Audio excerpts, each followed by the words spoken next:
It is Friday, April 8th. Welcome to opening day of this spring meet here at Keeneland Racecourse. Scott Hazelton alongside Gabby Gaudette once again getting locked in for this spring meeting and looking forward to it. It doesn't necessarily feel like spring, but it is springtime. It is Central Kentucky, and certainly weather will change. But the racing is unbelievably good today, tomorrow, and Sunday for this opening weekend. It's typical. Lexington, Kentucky, it's known to snow in the spring. So in many ways, it actually is, it's typical for it to, it actually was hailing just a moment ago. But we're here. Phenomenal card today, as you mentioned, phenomenal card tomorrow, all throughout the weekend. And I'm excited about today's show, too, because we're introducing a couple new segments. Yeah, we are. We're looking forward to that. There's a lot of the same that you've come to expect here on Today at Keeneland, but some new segments, as Gabby mentioned. Before we start getting into those segments, let's first talk about the fact that it is opening day, but also Grade 1 Central Bank Ashland. We got the Lafayette coming back,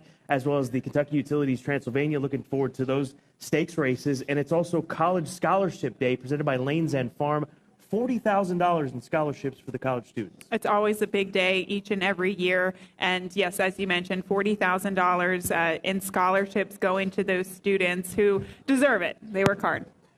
And if you're coming out here this afternoon for the college students, make sure you bring those student IDs because you're going to be able to get in free here on opening day at Keeneland. Before we start diving into our picks and these stakes races, let's check in with our friends at WKYT for opening day weather.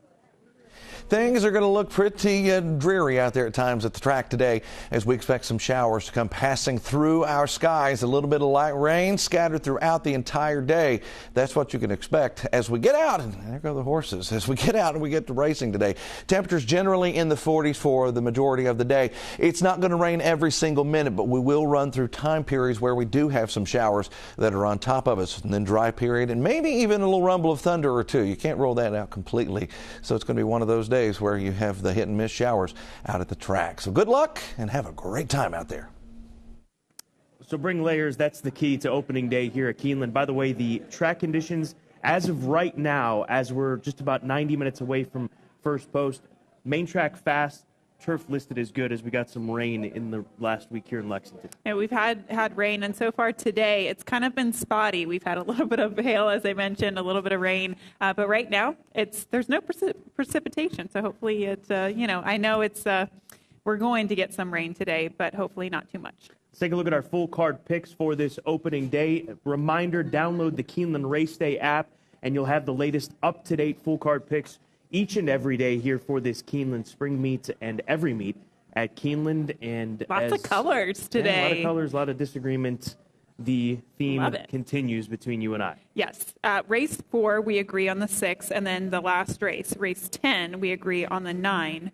And that's about it. Lots of different colored chiclets up there, and that just shows you how competitive the racing card is today. Again, download that Keeneland Race Day app for access to full card picks from not just myself and Gabby, but folks like Jeremy Plonk, as well as our own colleague Tom Leach. So a great tool for those of you, whether you're playing here with us on track or at home. As far as social media is concerned, we ask you to give us a follow on Twitter at Keeneland Racing, Facebook at Keeneland, Instagram at Keeneland, and TVG2. That is where you can catch Today at Keeneland each and every day. You can get TVG2 in your home if you don't have it on your cable or satellite provider by downloading the Watch TVG app. It's on Roku, Amazon Fire TV, and Apple TV.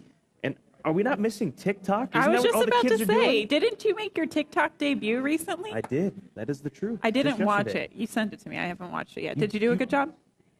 I'll let you be the judge later. And I am disappointed that you didn't watch it. As if you've got anything going on in your life right now. Oh, you got jokes. You're coming to the morning show with jokes today, I told you I was feeling focused. I feel locked in. That makes one of us. All right. Feature race today on opening day. Grade 1 Central Bank Ashland Stakes.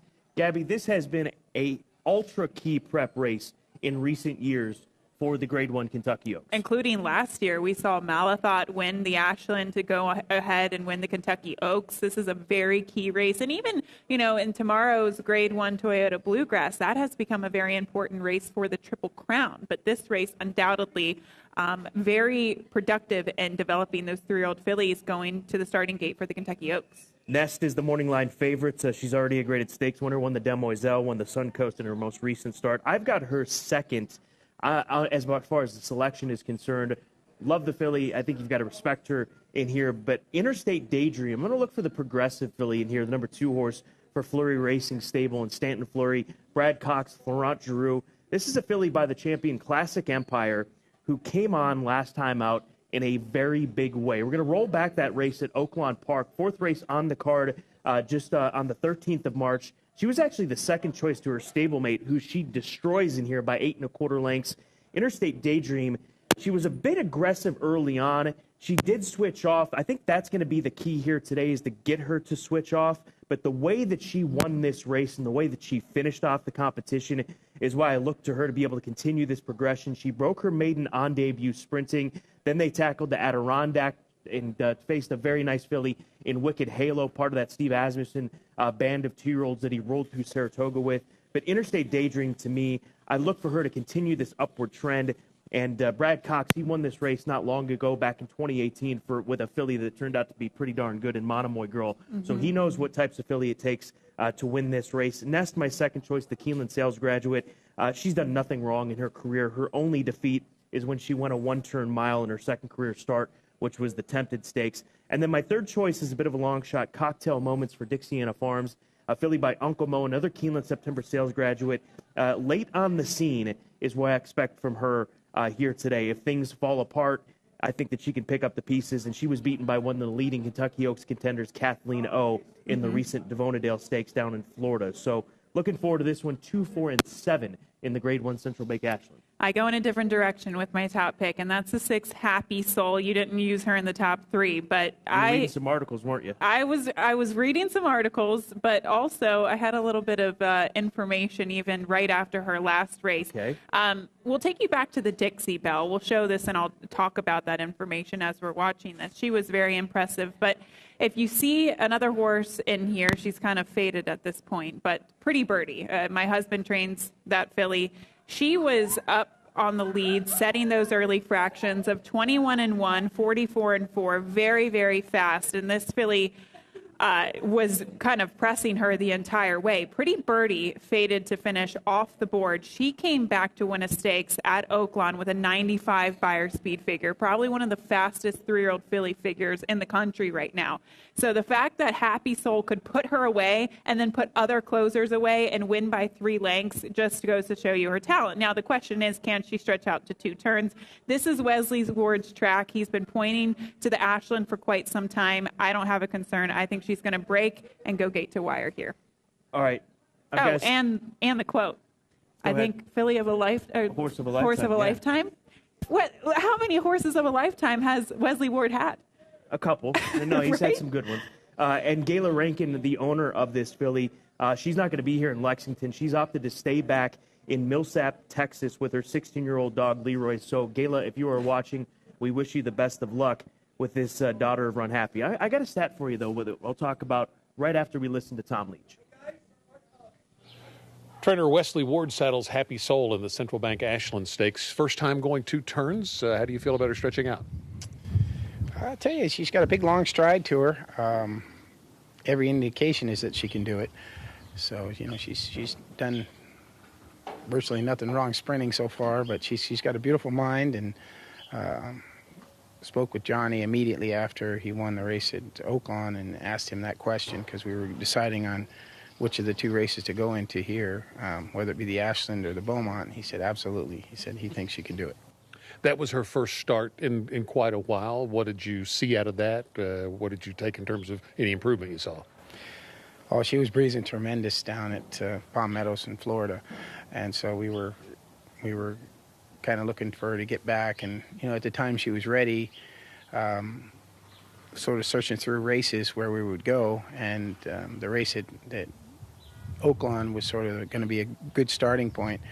And, she took the worst of it early on. She kind of had to settle and kind of got pinned down in there on the rail, and then the hole opened up. She kind of came through, and then she won with ease, as Johnny said, with her ears pricked. So, there was a lot more to her left. So, The weather is going to be a little tough here opening weekend, but I think the weather will actually help her. As speed, on a off track sort of carries a little further. So we'll see who contests her early, but she looks like the speed going into the first turn. So, if she can kind of shake loose with some soft early fractions, then it'll bode her chances for sure. The first race of the meet is a 2-year-old race. You're entered in there, as always. Any interesting nuggets about either one of those two? The filly I have in there that Johnny rides, she's pretty special. So we'll see if she shows it in the afternoon as she hasn't here in the mornings. Johnny did me a big favor, and he went down to ride my old horse Bound for Nowhere at New Orleans and took off his mounts that day at Santa Anita. And so I told him that I would do him a favor and put him on probably my best 2-year-old. So we'll see what happens. There's one to watch in the very first race of the spring meet. That afternoon that Wesley's referencing when he took those mounts off at Santa Anita, Johnny took off like 4 winners. And so that's this no better joke. be a runner. Yeah, so I have a feeling that Wesley's put him on a live runner in that first race. So look for JV and WW in that first one. Here's the stat I've got for you. And you know how much I love Wesley Ward. Yes. I adore Wesley personally and as a trainer. But since 2017, when he's got a horse making the route debut in against Stakes Company, he's 0 for 20. Okay. Where are you coming with these stats? I told you I was locked in. And one of his better finishers was you? Outador, who was 3rd in the Breeders' Cup Juvenile Turf right here at But Keeneland. this is a horse of a lifetime. Let's move on. Okay, let's move on to our key races of the day. We stay with the stakes theme. Back it up one race, race number 8, the Kentucky Utilities Transylvania. This Grade 3 event, Verbal on the outside. The number 6 horse is the 2-1 favorite. I've got Grand Sonata, the number 4 horse, as my top play. Colt by Medaglia d'Oro out of the AP Indy First Dam, AP Sonata, homebred for Mandy Pope, Whisper Hill Farm. This is a colt that is unbeaten with Tyler Gaffalione. And when he's got early position, he tends to win his races. In fact, he has. He's only run 5 times, but he's a 3-time winner, all with T-Gaff. And we're going to take you back to his run at Gulfstream Park. Most recent one, this was against Grade 3 Company at Gulfstream Park. You can see he's forward at this point in time. This is when the race is on. And right here, he's going to have to search for a bit of a hole, and he ultimately finds it, and he gets up and wins by a neck. At this stage, it looks like there's no chance he's going to win, but once he gets a little bit more clearance, once that 4 kind of backs out of there, he kicks on nicely, and he has just found a way to win in his last couple of races. Again, unbeaten with Tyler Gaffalione. Grand Sonata for Whisper Hill Farm, my top play. Verbal, the flincher. Colt for Juddmonte, the homebred, the second choice. You can never ignore Chad Brown. I think Chad is lined up for a huge opening weekend. He's got some serious runners in here. And there's another trend I think that you can follow when it comes to the Chad Brown runners, which we'll talk about over the course of the afternoon. And then Coinage, the nicely bred colt for DJ Stables and the Broman. So those are my top 3, 4, 6, 5 in the Transylvania. I'll pick it up where you left off. The 5 Coinage is going to be my top selection here. We'll go back to his last race in the Palm Beach at Gulfstream Park. And he actually had a tough go of it in the early part of it. He was posted towards the inside. It was a very slow pace in front of him, and in turn, he was a little rank in the early part of it. And sometimes when that happens with a horse who wants to be forwardly placed, they don't save enough for the second half of the race. But he proved that he can rate successfully and still be good. But I think in this race, he's going to go. He's going to be able to control. And in a small field, I want horses who will be on or near the lead. And I think that he could just get away with it on the front end. So Coinage is going to be the top pick. Verbal is the opposite of that. We still always see these Chad horses kind of with that slingshot move from off the pace be able to win, even with no pace in the race. But I did think that would be a big obstacle and a shorter field. And then the 4 Grand Sonata is my 3rd selection. All right, that's the Grade 3 Kentucky Utilities Transylvania Stakes. We're going to go back to race number 7 and welcome back a stakes race here this meet, the Lafayette Stakes, another 3-year-old stakes race this weekend. This for the middle distance horses, 7 furlong sprinters, however you want to phrase it. And you can see how popular this race turned out to be, a field of 12 that will be lining up. Also, don't forget, this race starts the late pick 4. We'll talk about that in a few moments. Here's one of those Chad runners that I think that we're going to see put together a big run for me. Money Supply, the 2. And this is the trend that I was referencing and talk about right now. He has set these horses up with runs at Tampa Bay Downs. That seems to be the theme of this opening weekend. And I think that they all are coming into this race live. We go back to his only start. This is at Tampa Bay Downs. Actually, we're not going to. But if you look back at that race, horses don't win from 11 lengths out of it sprinting, and they certainly don't do it on debut, and they don't do it by 2 lengths. So the way that he did this, and he beat a good group of horses that day. This was 2 months ago that he broke his maiden. He comes from a good family of a filly by the name of Evita Argentina, if you remember that. And they paid $400,000, Seth Klarman did, for him at the Keeneland September sale of 2020. I think Money Supply is really going to kickstart his career here today on the stakes stage and take the Lafayette Stakes. Look, I played against him today. I think he's going to get bet. And in my opinion, with horses that have that type of closing run, as the distances get longer, it takes away that impressive run. Because there's not as much early pace, or what would it be? Well, we see it when horses go from those closers at 3/4 when they stretch out, say, to a 1-turn mile. It kind of takes that closing kick away from them. Now, look, I could be totally wrong about this horse, but the second place finisher would have made in claiming race. So I still don't know how strong that race at Tampa was. I went to a horse that I think is proven, which is the 8, My Prankster. He won the Swale last time out. He's gone against Grade 1 company for Todd. So I thought he was legitimate, and you might be able to get maybe a decent price, because I do think Money Supply will get bet.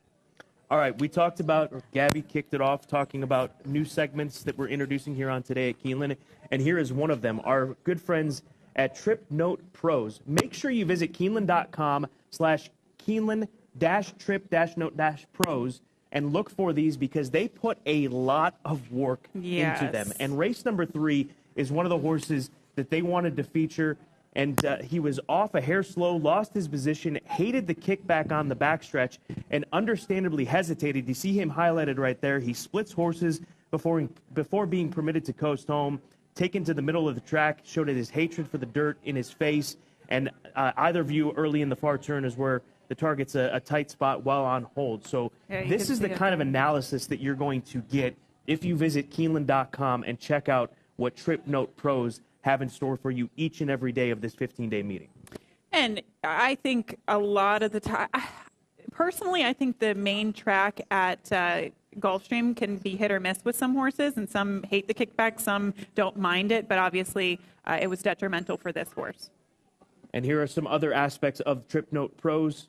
Early trouble, horse comfort was in a bad spot, jockey intent, better than look. That's what BTL stands for. So these are some verbiage or some shorthanded notes that you might have to get familiar with. But once you do, you are going to be locked in for these cards each and every day. And again, they put hours of work into each and every one of these cards. So make sure you check it out on the Keeneland.com website. Same can be said for the Clocker Report, the amount of work that goes into these Clocker Reports each and every morning. And we're going to start in the opener here at Keeneland, our first baby race of the day with King Adrock, who on the 3rd of April worked 48 from the gate. That was 5th best of the morning. That is the number 9 horse, King Adrock, for Luis Mendez, a colt by Uncaptured. You got Flavian Pratt, who's now a Midwest East Coast rider after being the dominant rider on the West Coast for the longest time. And then also in race number 6, the 5-horse American Pyramid gets Johnny Velasquez, gets Lasix, big local breeze out of the gate, worked in 59. So race 1, the 9, mark that. Race 6, the 5. For a man, Wayne Catalano. That is the Catman horse. I like that filly in there. First for Wayne Catalano, and has some local works, and apparently they've been impressing the clockers. Forgive me, my iPad I think is too cold, and it's not functioning correctly. It's okay. All right, pick 4 time on opening day. Great pick 4 sequence today, as you've got 3 stakes races to kick things off, starting with the Lafayette Stakes for the 3-year-olds. I'll use just the 2 and the 8. Money Supply, we talked about him, and the 8-horse My Prankster. If you wanted to open up a little bit more, Tejano Twist, I've always been a fan of this gelding. We saw him win back in October here for Brett Calhoun, and in his last race, he was beaten by a nice runner in Chattelot, a stakes winner of over $236,000. As for the Grade 3 Kentucky Utilities Transylvania Stakes, going to use 4 horses in there. Cy Dog, the Slumber Colt, who's unbeaten, the number 4 horse, Grand Sonata, the 5, Coinage, and Verbal, on the outside, the number 6 horse for Chad Brown. As for the Central Bank Ashland, go 4 deep in there, led by Interstate Daydream, and then going to use a few others getting some coverage in that spot, including your horse Happy Soul. And then in race number 10, a fantastic turf sprint, which we'll get a chance to touch on later on in the afternoon, 2, 9, and 10. I've got the 9 as the top play in their Baystorm for Jonathan Thomas. I think that his consistency, or her consistency rather, as a turf sprinter is just too much to ignore. So that's our late pick 4 today, or my late pick 4, I should say. Your turn for the all-turf pick 3. Again, if you're playing this, it's a separate event that you've got to ask for it if you're going up to the tellers. If you're going to a self-service machine, make sure you look for that turf pick 3. It paid on average over $1,300 last meet. On average, $1,300, but there are many days that have paid over $2,000. So it's paid very well. So I think you can invest a little bit more because it's a $3 denomination. So that's the base of the wager here. So it makes it a little bit more pricey, but you do get more bang for your buck, I think. So 1, 2, 8 in the first leg of the sequence, race 5 in the 8th race, just using 2 horses with the 5 and the 6, and then that turf sprint you mentioned, Scott, in the finale, 2, 9, and 10. So I couldn't quite find a single, but did consolidate in the 8th race with just 2 horses. Let's jump into our best angles, as we've still got a lot of ground to cover here on today at Keeneland, and the window is closing. I'll go to race number 4, mile and a 16th. In this first level allowance condition, optional 80 tag, straight 3-year-old fillies. Amore is the 3-1 morning line favorite. Give me some Maritime, the 6 horse for Clarkland Farm, Brad Cox, daughter of Not This Time. We talked at length about this filly when she made her debut late in the fall meeting here at Keeneland because of who she's related to. She's a half-sister to Beholder, to Mendelssohn. We'll take you back to that debut where she looked so impressive, winning by 2 3/4 lengths. There she is, just geared down with Florent Giroux and getting a kick on by 2 3/4. Things didn't go right in her follow-up race at Oaklawn and going 3/4 of a mile, but she was fine. I was having conversations with Fred Mitchell about this of Clarkland Farm, and then she comes back with a solid enough effort at Oaklawn against sprinting. I think that today is the day that we see her take that step forward that we've expected from her off of the debut that we just rolled back, because she gets to stretch out to her route of ground. She's got the pedigree on the dam side. Mentioned Beholder, mentioned Mendelssohn. And she's also got the pedigree on the top side. She's by Not This Time, who's developed into one of these top young stallions looking for route horses in the 3-year-old scene, especially getting to these American Classics. So give me Maritime in my best angle of the day over the 259, over the all, and that's just an $8 play in race number 4. So hopefully things go correctly or as expected with Maritime, the half-sister to Beholder.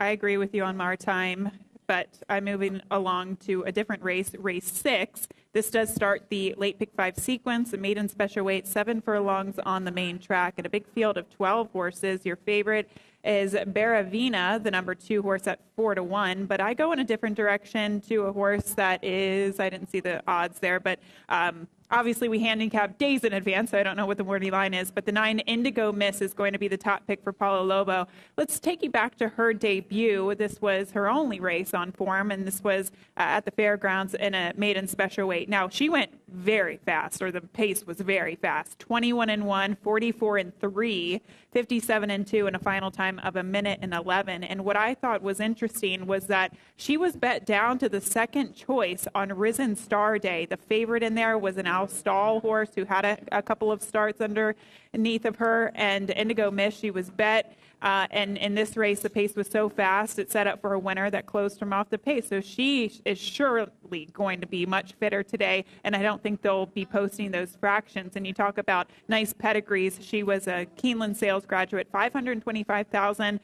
daughter of Into Mischief out of a very nice Indian Charlie mare. Half-sister, ready for these 2 runners? I think it was all part of the plan, getting that race under her belt, getting her ready for this race here today. Yep. That's at least how I assessed it. So we'll see. I think she's got a big future. All right, Tom Leach, he's going to check in right now with his opening day play of the day.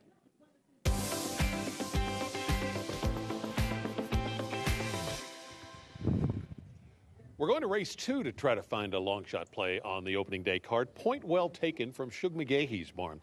This horse caught a really good field in the debut. Spenderella, that won the race, is one of the favorites in the stake race on Saturday that she's in.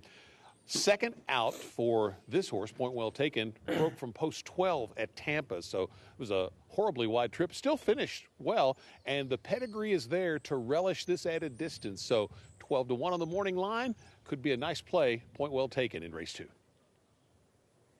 And tell you what, Tom Leach, he always comes with the prices. They always seem to fire. So you have to pay attention to what Tom likes. That's race 2, the 9, point well taken.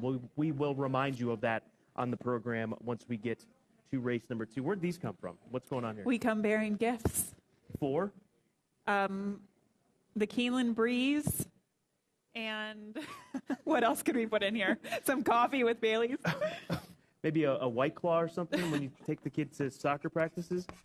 Side bet of the day. This is one of the new segments. So this was just kind of an ad-lib thing that we did the past couple of years, and we have made a full-blown graphic and segment out of it this year. Look at that. So this is how it works. Gabby and I are going to come up with side bets. Oftentimes they're on the fly, and that's what's happened today. Our side bet of the day, considering we disagree in every race but one as far as first selections, who can have the most winners with their first selection. Now, the second, third selections don't count, right? Top pick. Top pick winners of the day. Hopefully we don't get blanked because that would be terrible. And then what's the tiebreaker? I guess it falls back to the second choice. Second choice. But go on social media and tweet to us, to Keeneland, and use the hashtag Team Gabby or Team Scott to choose whose side. You want to tweet that one. Do you have a stat? For what? You're coming with all these stats On about our this? past success. Well, I feel like I might be on the winner. Anyway. So at Team Gabby, at Team Scott, whoever wins at the end of the meet, if you're one of those that have voted for Gabby and she wins, there's going to be a random draw. If you want to win, go at Team Scott. I'm telling you, I'm locked in. For Gabby, I'm Scott. These. Happy opening day.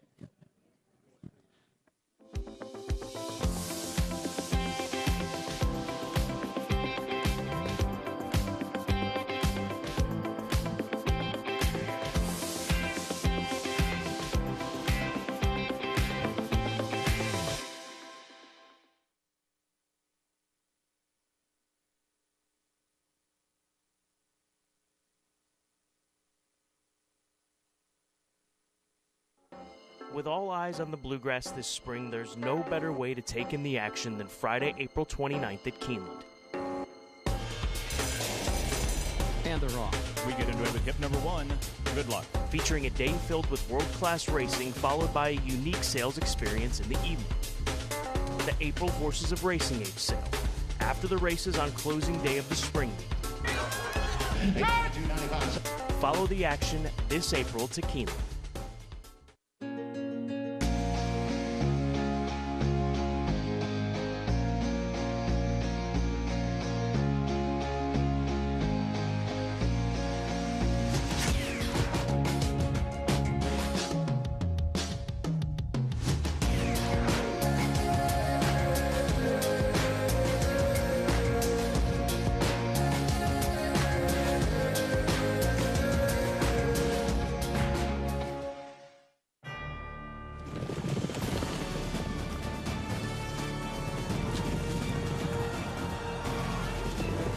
Together from every corner of the globe in pursuit of the one reward that sets the special few apart, the title of World Champion. Don't miss racing's ultimate coronation. The Breeders' Cup World Championships at Keeneland. Tickets on sale May 9th. When it comes to electrified vehicles, nobody has more models than Toyota. From the Prius that started it all, to America's best-selling car, Camry, and best-selling SUV, RAV4, to the affordably efficient Corolla and best-selling Highlander. And now, the first-ever Tundra Hybrid that delivers 437 horsepower and an estimated 22 miles per gallon. They all come with a 10-year, 150,000-mile battery warranty. For all the latest offers, go to buyatoyota.com. Toyota, let's go places.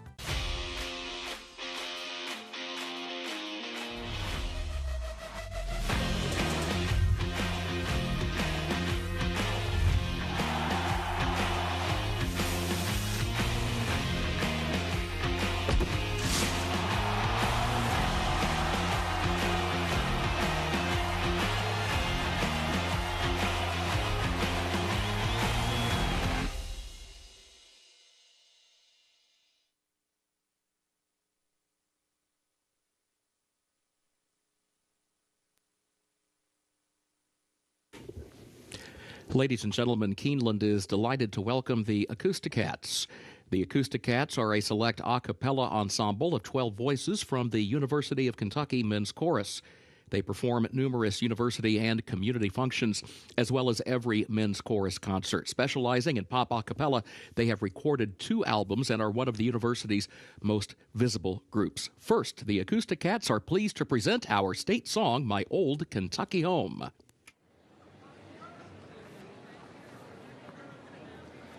The sun shines bright on my old Kentucky home.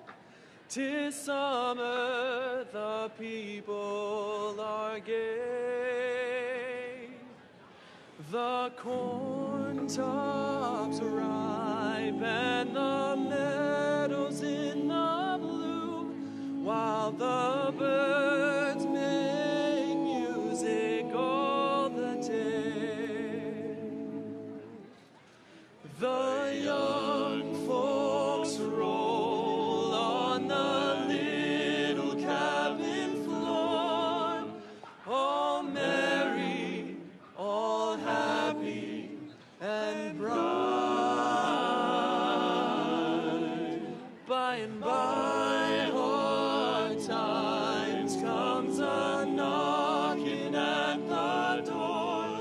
Then my old Kentucky home, good night.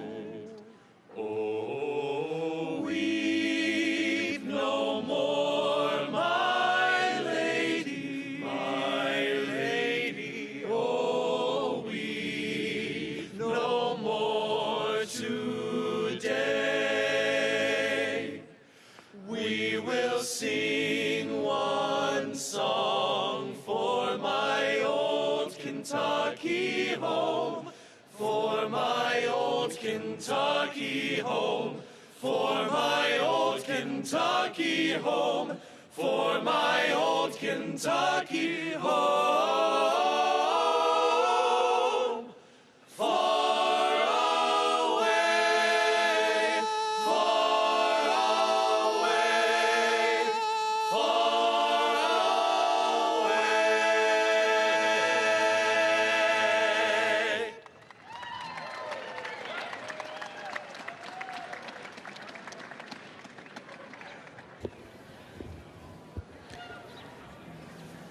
At this time, we ask that those who are willing and able please rise for our national anthem.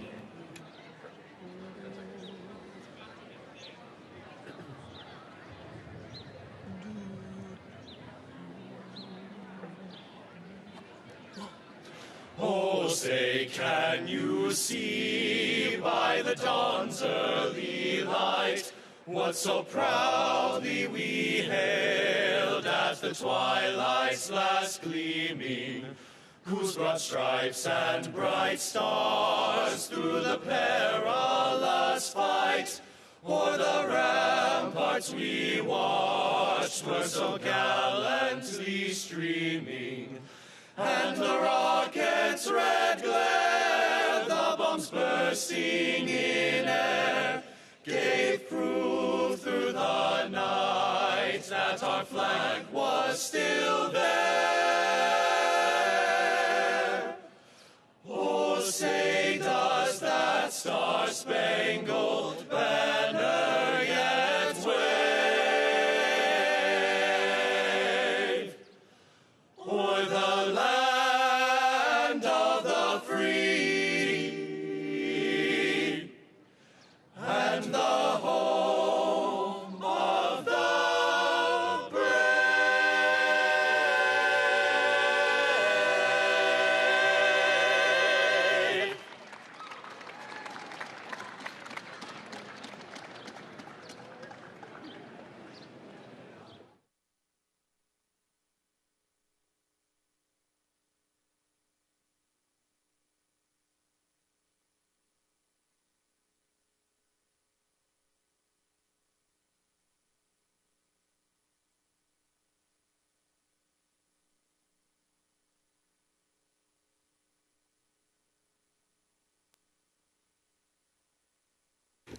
Ladies and gentlemen, at this time, Keeneland is proud to recognize Ken Burgess from Guest Services as the Employee of the Day. Congratulations, Ken.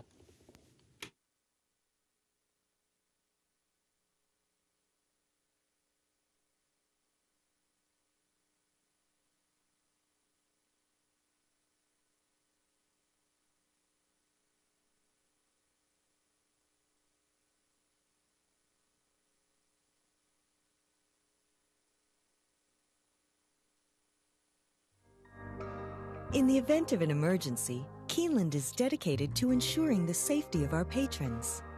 This video illustrates the proper evacuation protocol from all locations in the Keeneland Grandstand facility. Depending on the nature of the emergency, directions may be altered. Please remain calm and follow the direction of guest services and security personnel.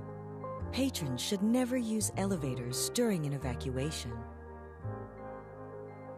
Patrons in the corporate boxes, Eclipse Room, and Phoenix Room should exit using the stairway located near Elevator A. Proceed down the stairs to the ground floor and veer right to exit through the lower club entrance. Patrons in the Lafayette Room, Keeneland Room, Lexington Room, and Kentucky Room should exit using the stairway located near Elevator B. Proceed down the stairs to the ground floor and exit through the paddock area using the East Gate. Patrons in the third floor main clubhouse and clubhouse paddock dining rooms should exit using the stairway located near Elevator A. Proceed down the stairs to the ground floor and veer right to exit through the lower club entrance. Patrons in the Bluegrass Room and third floor ITW area should exit using the stairway located near Elevator B. Proceed down the stairs to the ground floor and exit through the paddock area using the East Gate. Patrons in the Finish Line Room and Green Room should exit using the stairway leading to the North Terrace. Proceed down the stairs to the second level and through the doors outside. Proceed down the stairs to the ground level and exit through the North Gate. Patrons in the outside reserved grandstand seats and boxes should proceed down the nearest stairway to the ground level. Proceed under the grandstand towards the paddock area and exit via the nearest point of exit, the South Gate or the East Gate. Patrons in the second floor main clubhouse dining room and Life Members Room should exit using the stairway on the south side of the administrative offices. Proceed down the stairs to the ground floor and exit through the South Gate. Patrons in the second floor clubhouse paddock dining room and clubhouse tavern should exit using the stairway located near Elevator A. Proceed down the stairs to the ground floor and veer right to exit through the lower club entrance.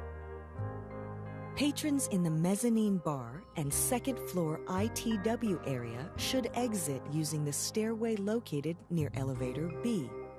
Proceed down the stairs to the ground floor and exit through the paddock area using the East Gate.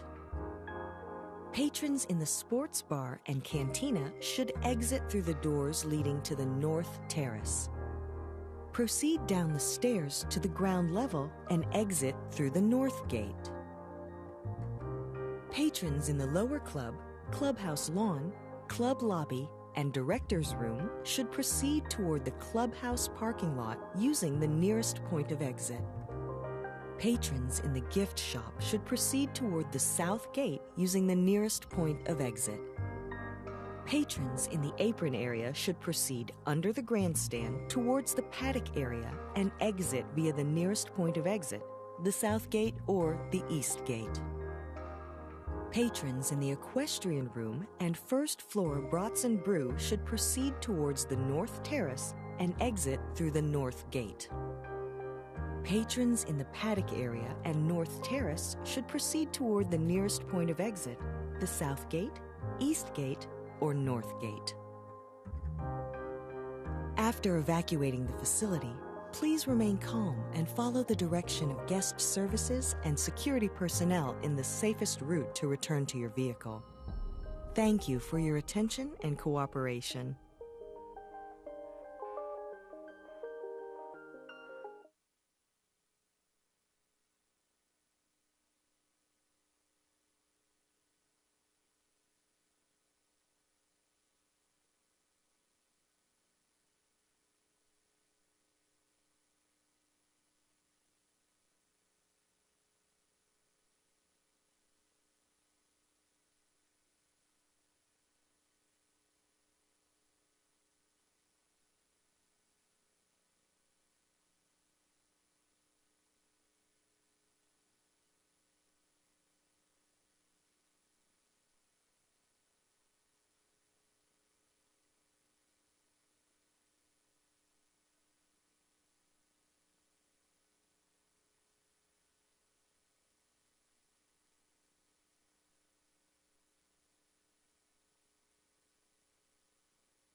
Good afternoon. Welcome to Keeneland Racecourse, where the main track is listed fast. The turf is listed good.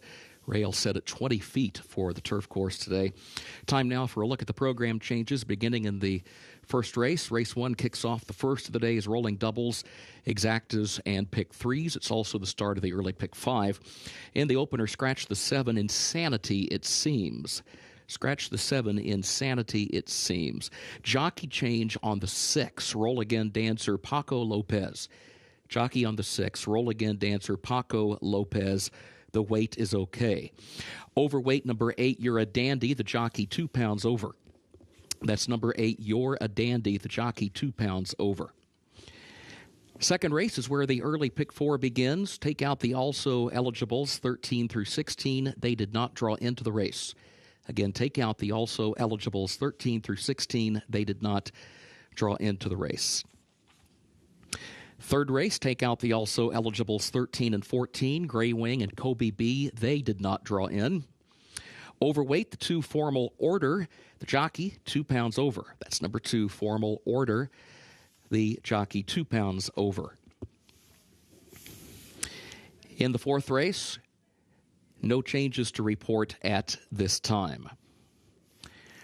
Race number 5 is where the pick 6 begins. That is also the start of the Keeneland Turf pick 3, made up of races 5, 8, and 10. Remember to ask for that wager by name. In that fifth event, scratch part of entry 1A, El Kabong. Scratch the 11, Mount Kenya. Scratch 13, Willing to Speed. Scratch the 14, Hand Carved, and scratch 15, Hemp Heaven. Again, scratch part of entry 1A, El Kabong. Scratch 11, Mount Kenya. Scratch 13, Willing to Speed, 14, Hand Carved, and 15, Hemp Heaven. Overweight, number 7, Hunt the Front, the jockey 2 pounds over. That's number 7, Hunt the Front, the jockey 2 pounds over. And again, at this time, the turf is listed good and the rail set at 20 feet. 6th race is where the late pick 5 begins. In the 6th event, take out the also eligibles 13 through 16. Take out the also eligibles 13 through 16. They did not draw into the race. 7th event, the Lafayette Stakes, start of the late pick 4. There are no changes in race 7. Race 8, Kentucky Utilities Transylvania. No changes in that 8th race. Race 9, Central Bank Ashland Grade 1. No changes in the 9th event. 10th and final race, which includes the Toyota $1 Super High 5. And in that 10th race, take out the also eligibles 13, 14, 15, and 16. They did not draw into the race. And those are the current program changes. Time now to check in with Scott Hazelton and Gabby Gaudette. And a very good happy opening day to you, Kurt Becker. And for those of you joining us here on course at Keeneland, and for those of you joining us at home, it's a chilly afternoon, but we have a fantastic race card, really setting the table for what we expect to see for the weekend, because every one of these races, it seems in these first 3 days, are ultra competitive. We have a pretty good-looking crowd coming out here today as well, and so far the rain has held off, but if you do come out, bring your raincoat, bring some layers, but it's going to be a heck of a day of racing today and throughout the weekend. Of course, headlined today by the Grade 1 Central Bank Ashland, who has been a very important stepping stone for those making their way to the Kentucky Oaks. Yeah, 4 of the last 7 Kentucky Oaks winners have exited the Central Bank Ashland, including last year's winner Lafayette, who won the Kentucky Oaks and the Central Bank Ashland in those back-to-back races. Nest installed as the 2-1 morning line favorite. She's the most accomplished of this group. There's no question about that. She is, but I do think that there are 2 other horses in here that you want to pay attention to. Wesley Ward, he said, quote, "This is a horse of a lifetime," but she stretches out in distance for the first time today. And then also Daydream, last time out at Oaklawn was very impressive for trainer Brad Cox, and he knows how to win this race. He knows how to get one ready for the Oaks. And Monomoy Girl, his winner a few years back, she turned out to be just fine. Let's roll it back to race number 8, the Grade 3 Kentucky Utilities Transylvania Stakes. This is for the straight 3-year-olds for $400,000.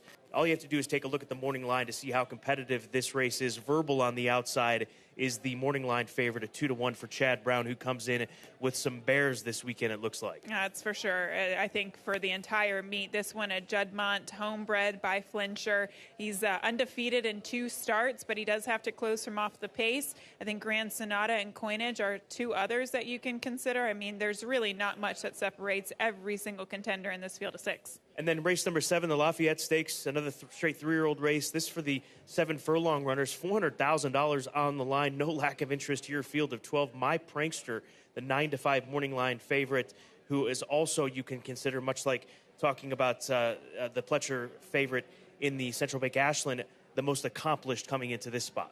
He is. He was a winner of the Grade 3 Swale last time out, even as a 2-year-old. He competed against Grade 1 Company in the Champagne. So he is the proven commodity. I think Money Supply at 9-2 on the morning line. The number 2 horse will get bet. He ran a flashy race in his debut. And then also Tejano Twist to the outside for Brett Calhoun. Probably not the most ideal post position, but he is one of the more proven horses in this field of 12. 3 stakes, 10-race card. Don't forget about the all-turf pick 3. That's races 5, 8, and 10. The average payout last year, well over $1,000 during that fall meeting. So a big card here on opening day as we're just 17 minutes away from kicking it off.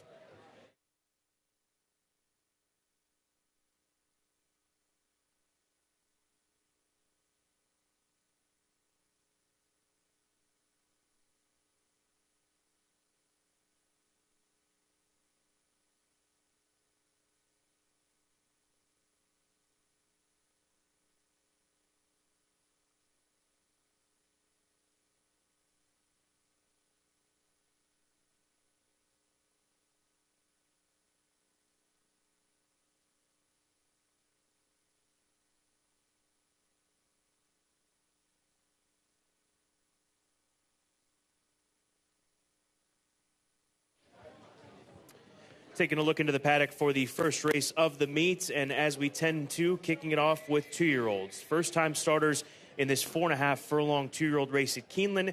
And when we talk 2-year-olds, you have to start with the Wesley Ward runner, right? I think so. Is that where we start? I mean, that's always the theme, it seems, when it comes to these races at Keeneland. Dominicana is the odds-on choice right now as it stands around 3-5. But I've heard some buzz on the 3-horse, and I'm going to go against Wesley in here. Uptown Social. I've got some connections, developed some here over these last few meets at Keeneland. To find out some info on these first-time starters and these 2-year-olds. Uptown Social for Whit Beckham. Whit Beckham, for a long time, assistant trainer to Chad Brown, read the string out here in Kentucky for Chad Brown. And Whit's got some runners here early on in the meet that I think he's going to try to make a splash with. And he gets Tyler Gaffleone in the saddle. Obviously, there's such a gamble when it comes to these first-time starters and so many factors that go into it, how they handle the conditions that they're dealing with right now, the cold weather, the rain, the crowds, everything else that goes along with it. But I'm going to take a bit of a shot against the number 3 horse in here, or the 4 horse, I should say, with the 3 horse in here. Dominicana is the second choice for me in here, the horse that's going to end up being the favorite, the Keeneland graduate from the September sale of 2021, full sister to Lauban, and gets Johnny Velasquez in the saddle. And then John Hancock is another one of these barns that you associate 2-year-old runners with during the Keeneland meets. Moe's Treasure, colt by Motown, needs to break sharp from that inside post, but comes from a family of proven 2-year-old winners. Just to stick with the 4 Dominicana, this is my top selection, Scott. We showed a great interview on Today at Keeneland with Tom Leach, who interviewed Wesley Ward and asked him about this 2-year-old in the opener. He said he made Johnny Velasquez take off a couple of horses at Santa Anita and come and try to prepare this horse. And he said, I'll make it up to you. I will make it up to you opening day at Keeneland. This horse seems to be the goods, maybe one of the better 2-year-olds that we'll see come out of the Wesley Ward barn this meet. So I'm on her. And then finally, the number 1, Moe's Treasure for John Hancock. He draws the rail post position, which, you have to have so much gate speed. I know John does a lot of work with his 2-year-olds in the morning and getting them to pop out of the gate. So at least that is encouraging.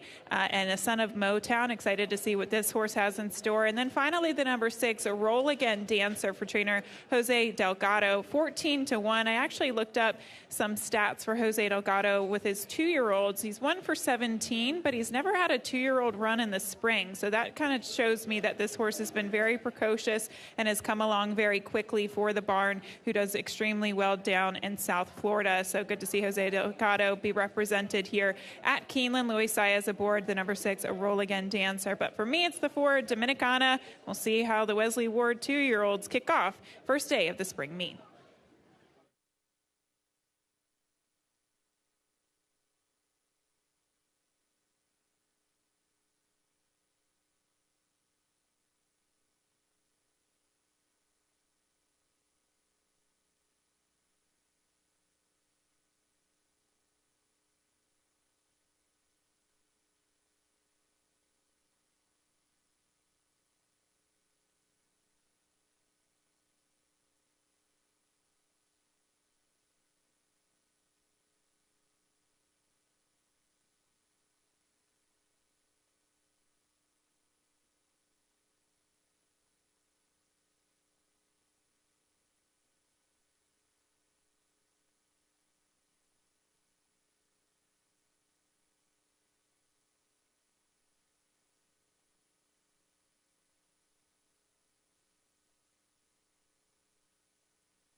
The horses are entering the track for Keeneland's first race, the Elkdale Maiden Special Weight 2-year-olds over the Headley course.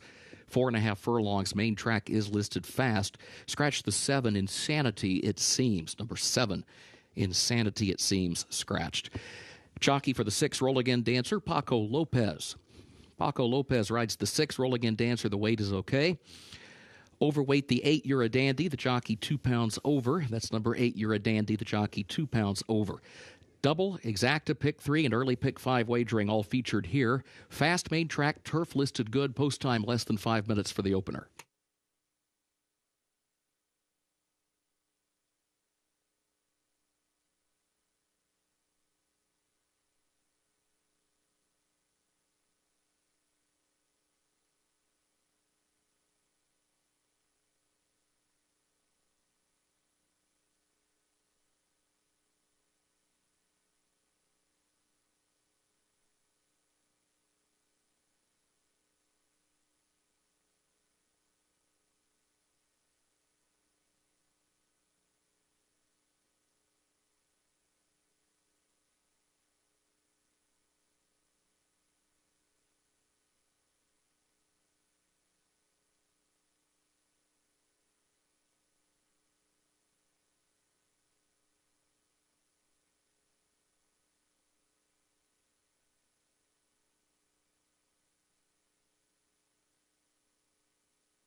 Two-year-olds on the field here to kick off the spring meeting, and no better way to kick it off than with a Wesley Ward 2-year-old. The number 4, Dominicana, is the current heavy favorite here. Wesley Ward saying in an interview this morning on Today at Keeneland, saying that this filly is the goods. He expects a big performance out of her here today. Now, one thing I noticed when she came on the track, she was a little bit apprehensive to kind of connect with the pony here. She settled down a bit, but she did pop up on her back legs a couple of times under Johnny Velasquez, and she is definitely feeling herself here today. You can kind of see her galloping along with her ears pinned back and her head held high. I don't necessarily think that's a bad thing. This is a lot to take in for a first-time starter. You can only train them to do so much. I think she looks very fast, though. Very rounded out in her hindquarters. Petite, but very strong. So we'll see what she has in store today for trainer Wesley Ward. The number 1, Moe's Treasure, kind of on the opposite side of the spectrum, whereas Dominicana is very petite and kind of a short back, small, compact frame. This horse is long, lean. I really liked how he was acting, though, in the post braid. He was taking everything in stride, didn't mind the pony, didn't mind Corey Lannery kind of fixing a little bit, playing with his reins and his whips a bit on the track. I just thought he was extremely professional today. And then the number 3, Uptown Social, is another one that I thought seemed to be very professional. He's equipped with blinkers on today for the first time.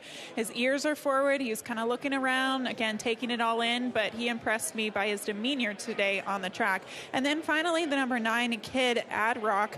Just want to quickly mention this horse. On Today at Keeneland, we have a segment called the Clocker Report, and this horse has been very appealing to the clockers in the morning, especially some of his more recent drills out of the gate. He's has been quick, especially that gate going 4 furlongs out of the gate, fifth best out of 76 on the day back on the 3rd of April. And usually the clock reports are pretty spot on, especially with these 2-year-olds. So maybe one to pay attention to here at 6-1. We're getting close to post time for today's opener. Good luck.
Horses have reached the starting gate for Keeneland's first, the Elkdale, start of that early pick 5. Main track fast, turf good.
Somebody here. There you go.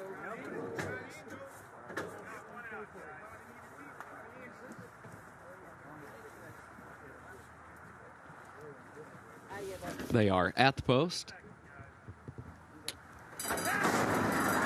And they're off. Uptown Social, Dominicana, King Adrock is there on the far outside in the opening strides. Roll Again Dancer away 4th. Moe's Treasure comes out 5th, down toward the inside. Baytown Get It On alongside that one in 6th. I Am Freaky Fast 7th. You're a Dandy is last of the 8th around the far turn. Uptown Social is the leader by a length and a half. King Adrock is second on the outside to the top of the stretch. A gap of 5 more lengths back to Dominicana, who's third down toward the inside as they turn for home, followed by Roll Again Dancer fourth up on the outside. Here's King Adrock. King Adrock at the 8th pole strolls on by for a widening 5-length lead. Uptown Social second, Roll Again Dancer, and then Baytown Get It On runs late from 4th to 3rd to 2nd, but a good 7 lengths behind King Adrock, and King Adrock is a beast on debut, winning it for Flavian Pratt. Baytown Get It On was across the line in second. Moe's Treasure was third, and Roll Again Dancer was fourth in 53.16 seconds.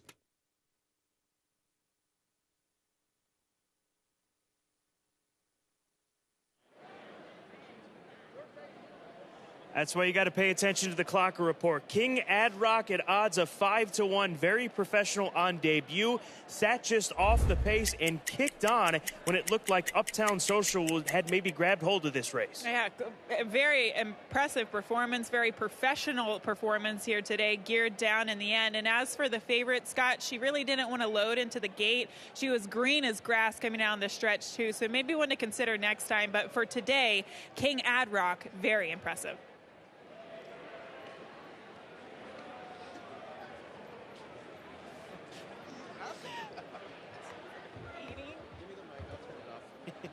How do you just hold this?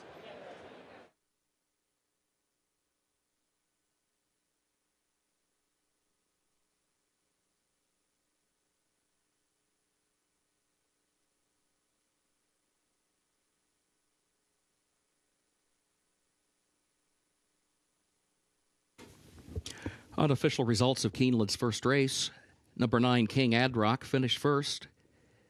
Number 2, Baytown Get It On was second. Number 1, Moe's Treasure, third. Number 6, Roll Again Dancer, fourth. 9-2-1-6 unofficial.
First race results official.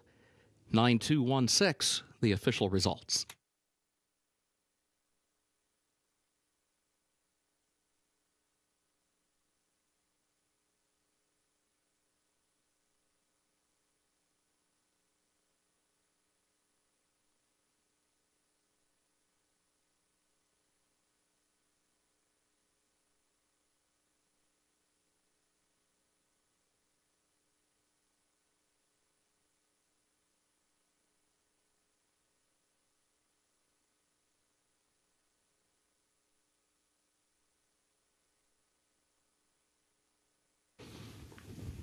Official winner of Keeneland's first race, the Elkdale, number 9, King Adrock.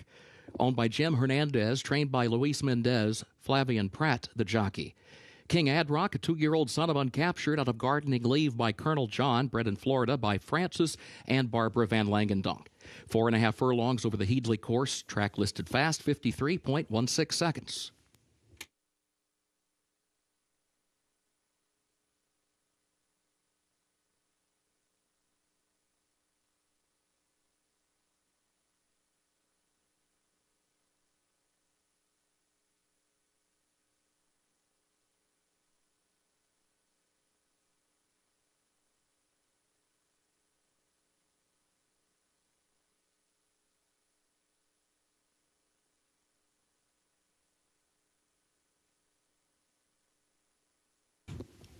Keeneland's second race upcoming. Double exacta pick 3 and also started the early pick 4. The turf is listed good, the rail at 20 feet. In the second race, take out the also eligibles 13 through 16.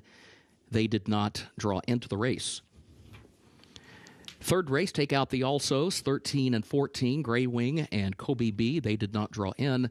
Overweight, the 2 formal order, the jockey 2 pounds over. That's the 2 formal order, jockey 2 pounds over. Fourth race has no changes at this time. Checking race 5, a reminder scratch part of entry, 1A, El Kabong. Scratch 11, Mount Kenya. Scratch 13, Willing to Speed. The 14, Hand Carved, and the 15, Hemp Heaven. Again, scratch part of entry, 1A, El Kabong. Also scratch 11, Mount Kenya, as well as 13, Willing to Speed, 14, Hand Carved, and 15, Hemp Heaven. Overweight, the 7, Hunt the Front, the jockey 2 pounds over. Now, the trophy presentation of the Winter Circle, the trophy for the Elkdale, presented to our winning connections of Race 1, King Adrock.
Race number 2, giving us our first pick 4 opportunity of this meet on opening day. 15 minutes to post.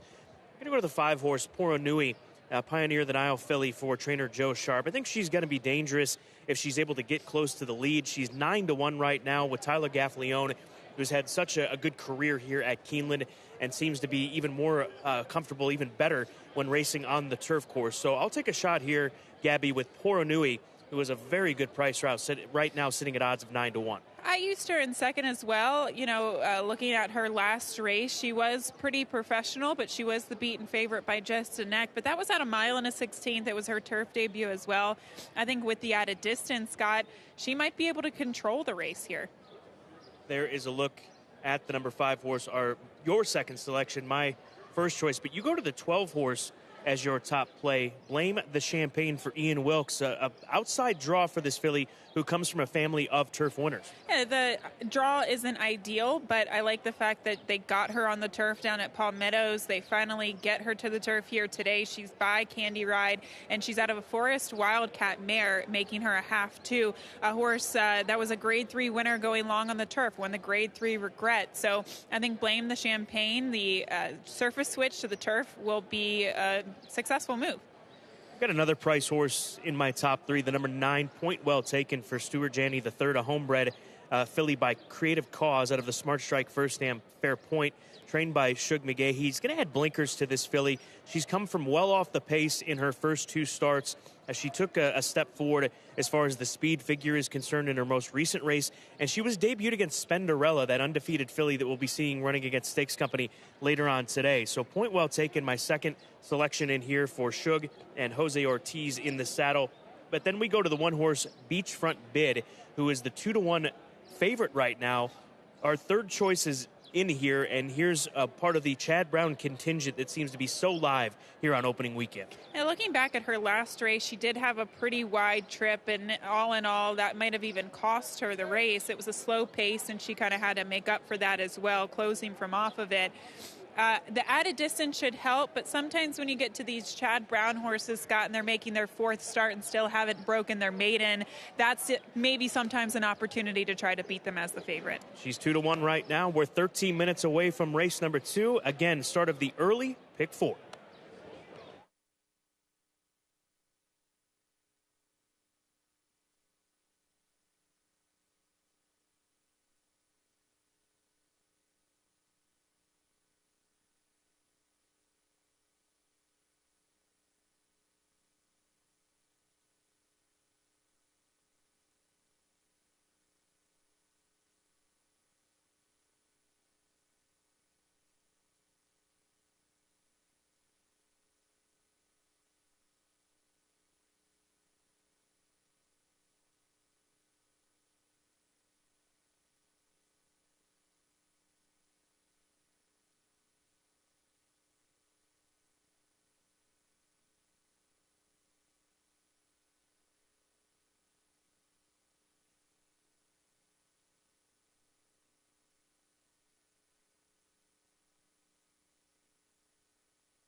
Horses are on the track for Keeneland's second race, the Brownstead Maiden Special Weight 3-year-old fillies, a mile and 3/16 over the turf, listed good, rails set at 20 feet. Double, exacta pick 3, and also started the early pick 4. Take out the also eligibles 13 through 16. They did not draw into the race. Post time is 6 minutes.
Less than 4 minutes away from race number 2. Again, the start of the early pick 4. We start with the 6 for Cedar Hill. That is My Risky Affair. Christophe Clement with this Verrazano filly making a surface change. She's run 2 times, both on synthetic.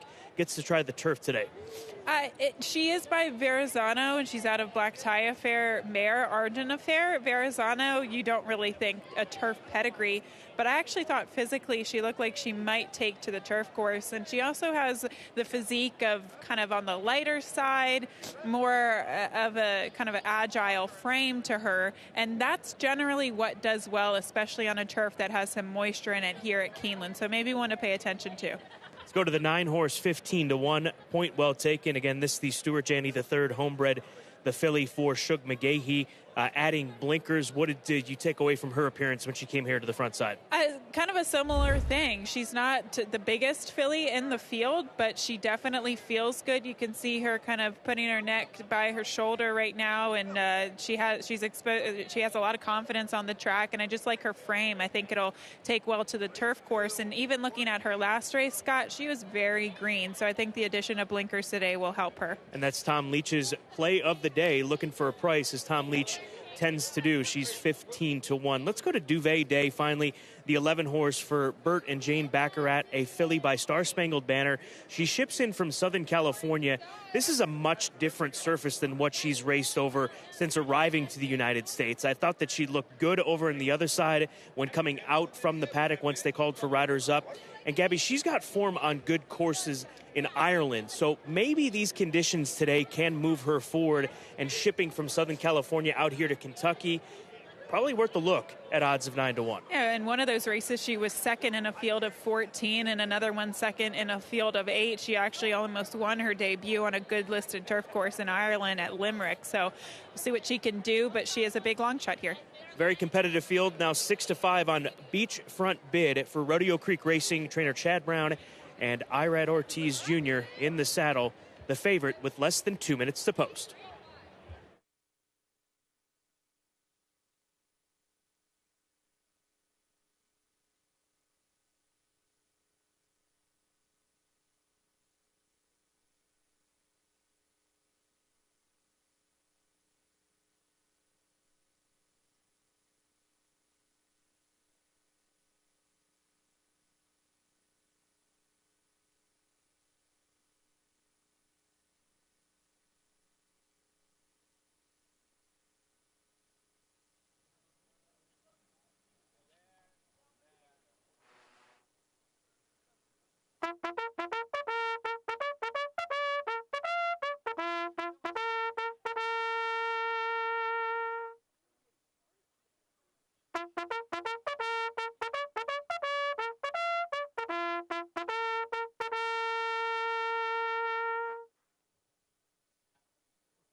Horses have reached the starting gate for Keeneland's second race, the Brownstead start of the early pick 4.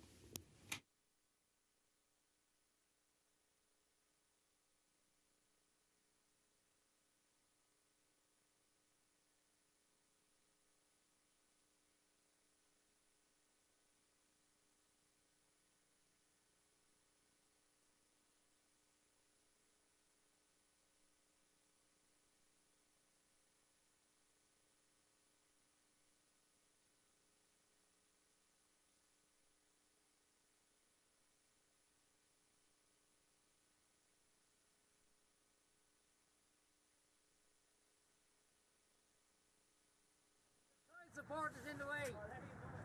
Yes, don't lie.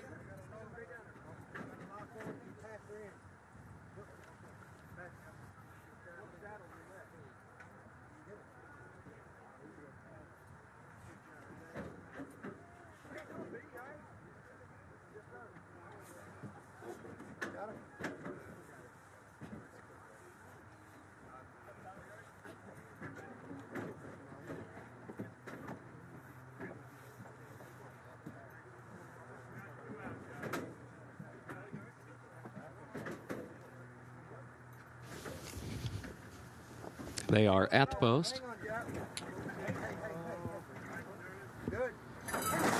And they're off. Beachfront bid from the inside. Justin Nyquist toward the outside.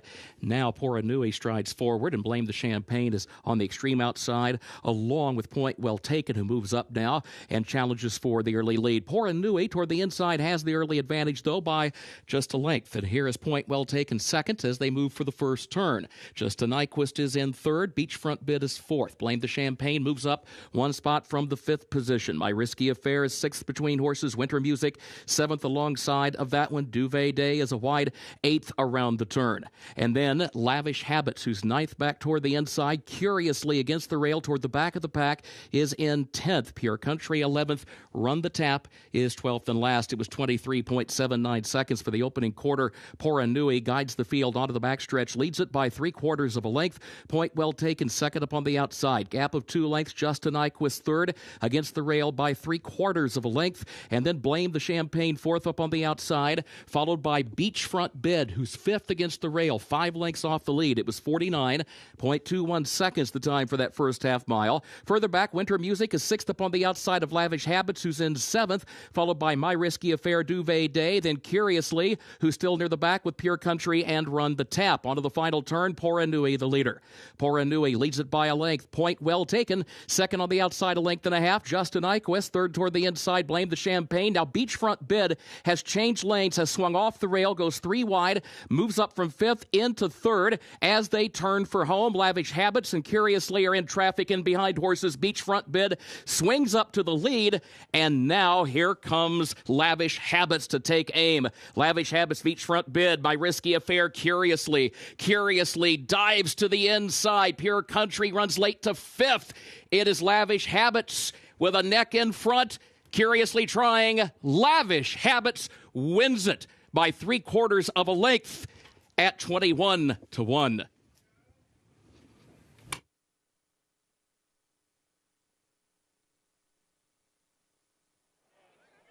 And boy, did she have her mind on racing here today. At this stage of the game, you figure that Beachfront Bid has this race won as the favorite at even money strikes the lead. But here comes the 2. Even though she had to shift out a bit, she's on her wrong lead. But Jimmy Graham points her in the right direction and points her to the wire in front of this group. as she does. And this is a crazy price on this filly, 21-1. She didn't finish that far behind Beachfront Bid when she went against her last time out, and a huge discrepancy in odds. She gets the victory today in an interesting move from Curiously, who had to kind of go down to the rail and I believe hits the board. We'll get you those official prices here in a minute, but the two Lavish Habits, your unofficial winner of race 2, bombs away 21-1.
Unofficial results of Keeneland's second race. Number 2, Lavish Habits, finished first.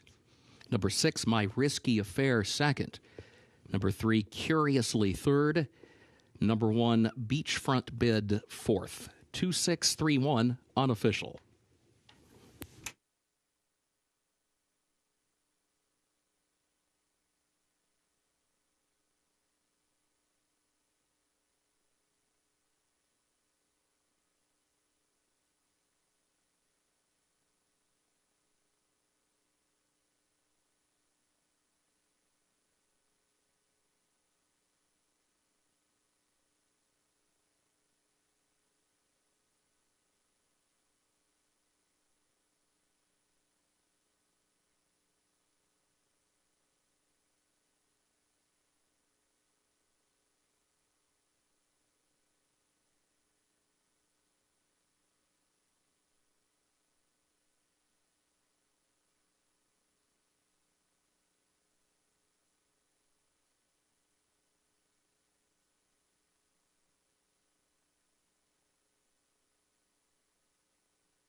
Unofficial winner of Keeneland's second race in the winner's circle for the Brownstead, number 2, Lavish Habits.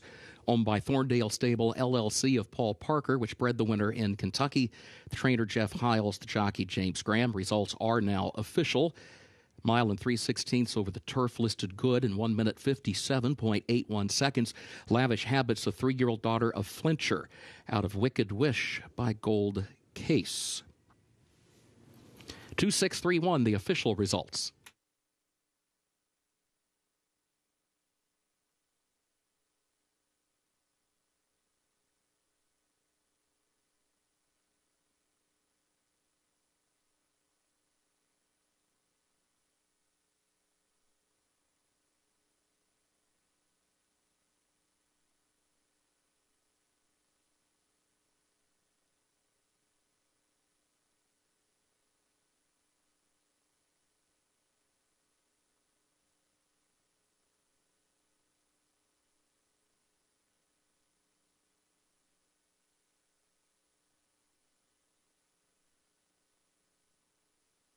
In the winner's circle, the Brownstead Trophy presentation to the connections of Lavish Habits.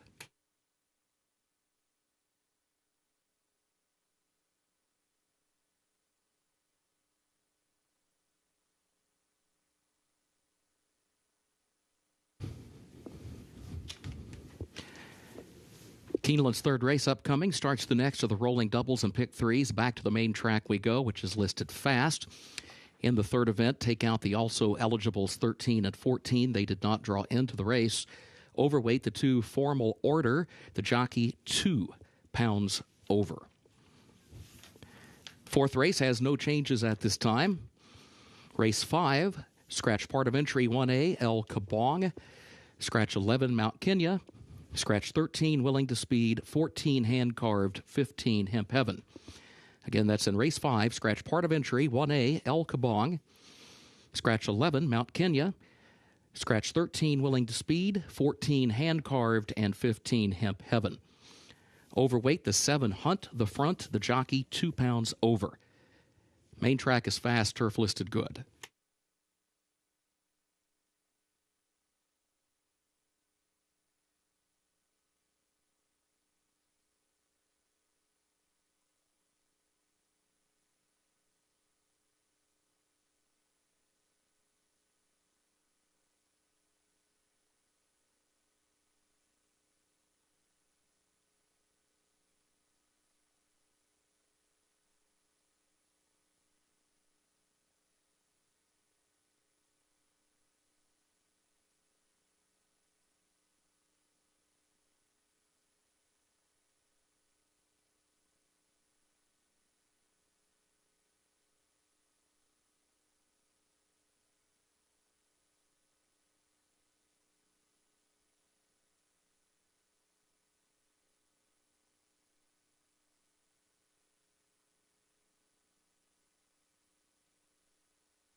Race number 3, $20,000 claimers, non-winners of 2. 6 furlongs will be the distance that they're competing here in this third race. Double exacta, trifecta, pick 3, and superfecta wagering available. The outside horse is my top selection. Gun Does for Samaya U.S. Stables, and Fausto Gutierrez gets class relief, showed speed in that route race, going a one-turn mile at Gulfstream 2 starts back, Gabby, but I think getting back to 6 furlongs will be the key. That on top of dropping in for $20,000. This race, I felt like there were just a few horses that could win. It's kind of like 4 horses in here that could win, and then it really drops off. The only reason why I didn't use this horse in my top 3 is because of the post position, but he's definitely running races fast enough to be a top contender in here. You've got the 6, Kid You Not on top. Jimmy Graham looking for an early double early on in the meet.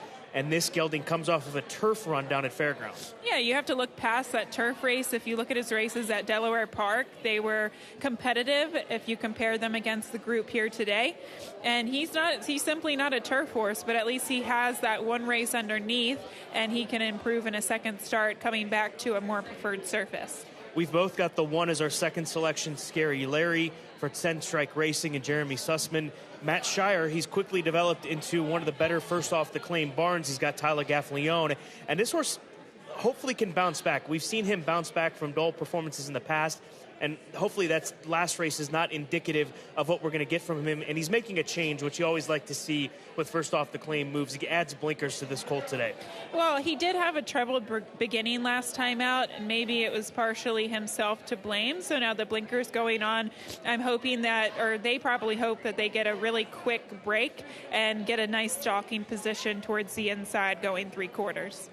I'll go to the 3 as my third selection, Florida Gator, a son of Lee, who gets back to sprinting, and that's what he has been at when he has been at his best. Also takes a big drop down in class for Bill Moore. He gets Mitchell Merle, gets a solid post position draw. This horse, in my opinion, is very live as he sits at 5-1 on the tote board. Yeah, 5-1 is a good price. When you look at his last 2 races, has it been the track because he's been on 2 wet tracks? Has it been the distance? It could have been a combination, but I do like the cutback in distance for him. Your third choice, Tara Watt, Rosario for Ron Marquette, a winner 2 starts back for 20. He didn't get out of the gate last time out. Maybe it was a class test, but we did see the 2 top finishers come back to win in their subsequent start. So I'll give him a little bit of a pass for his last race. It was a tough step up at the starter allowance level. We see those starter races be very tough at Oaklawn. So now back down to, I think, a reasonable level. Third start off the layoff could put him in good shape. Track has been just downgraded to good. The main track downgraded to good as the rain has picked up and it feels as though the temperature has dropped. We even got some hail/sleet for a moment here. So some challenging conditions on opening day as we're less than 12 minutes away from race number 3. As Scott just mentioned, please note the condition of the main track is now good. Condition of the main track has been changed to good.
The horses are on the track for Keeneland's third race.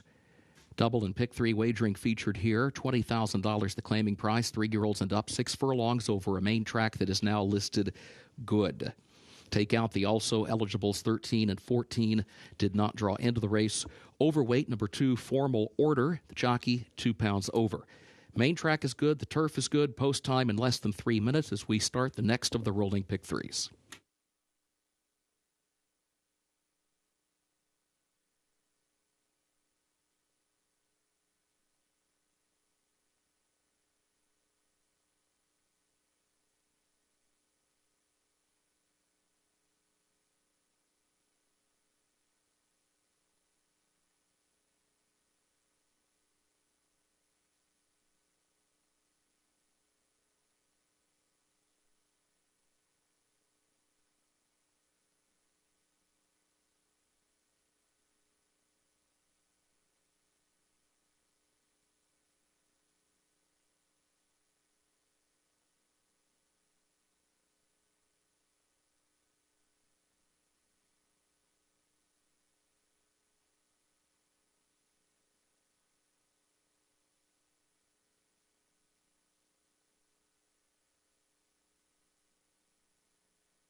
Coming front side with less than 2 minutes to post, Gabby, we'll start with Scary Larry. Just spoke to trainer Matt Shire. Said that he added the blinkers to this colt because he could be a little bit immature and unfocused, and he hopes that that can help him get away from the gate a little bit cleaner, unlike what he encountered in that race that they claimed him for $30,000. Yeah, sometimes when you get a horse that's focusing on so many other things, when they're standing in the starting gate, they don't break well, and that was the case with him last time out. So blinkers going on him to help him with that focus.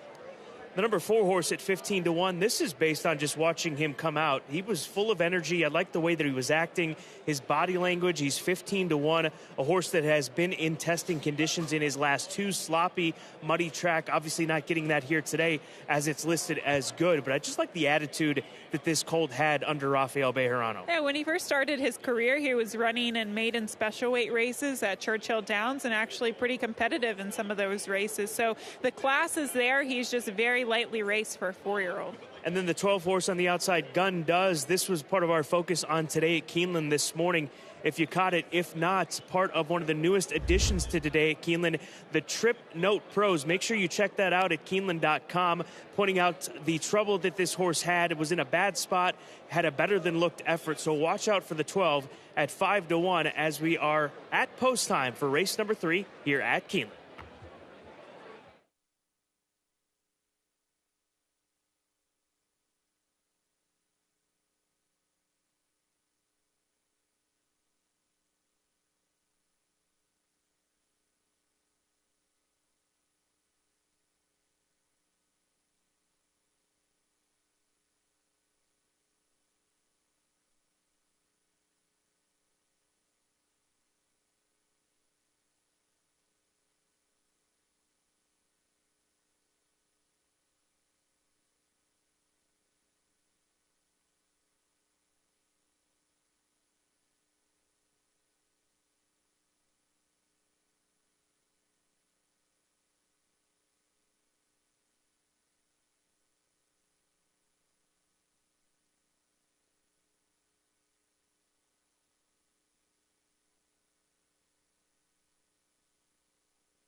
The horses have reached the starting gate for Keeneland's third race.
Moving into line for race 3.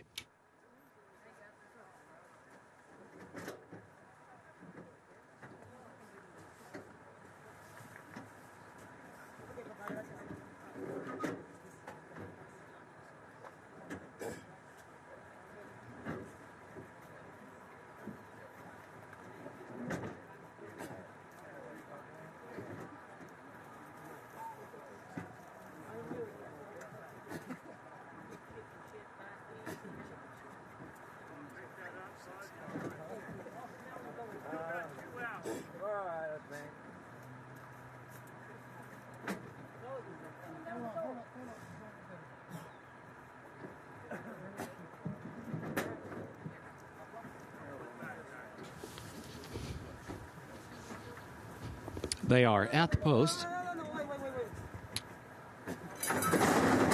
And they're off. There goes Vidal. Password protected. Gundas from the outside. Vidal to the lead. Slides down next to the rail. Gundas goes second. Up on the far outside. Volbeat's away running in third. Barbarino is fourth. Password protected. Broke well, but now drops back toward the center of the pack. A lane off the rail in fifth. Little Alex is sixth to the inside. Hot Pastrami is seventh. Tara Watt's going to be wide in eighth to the far turn. Then a break of 3.5 more lengths. Back to Florida Gator, who's ninth down toward the inside. Formal Order is in 10th, followed by Scary Larry. Now, Scary Larry is 11th, and they're already moving toward the top of the stretch. Kid You Not is last. It was 21.95 seconds, the time for the opening quarter. Vidal leads at a quarter mile to go, leads at a length and a half. And Gundas second up on the outside. Break of 3 more lengths. Back to Volbeat in third. Barbarino is in fourth. Password protected fifth. Tarawat is sixth. Into the final furlong. Vidal leads it by 2 lengths. Gundas is still trying. 16th pole for Vidal, who leads it by 3, by 4. Tarawat's running on late with Password protected. It's Vidal down to the line. Vidal by a diminishing length and a half. Multiple horse photo to separate second, third, and fourth.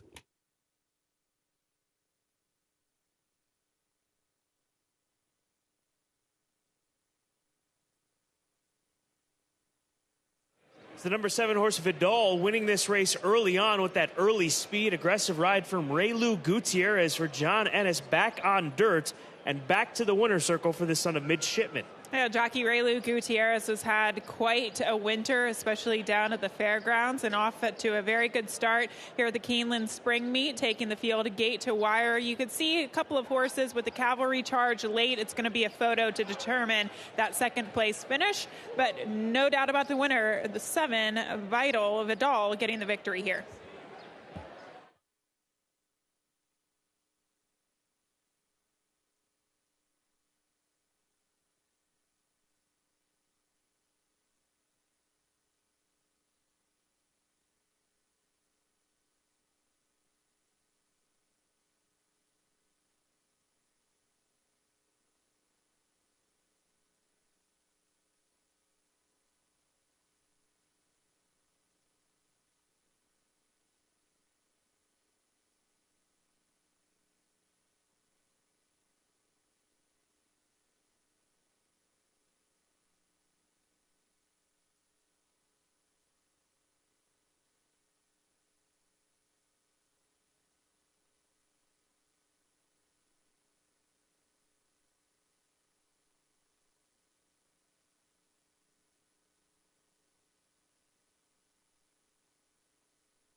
Unofficial results of Keeneland's third race.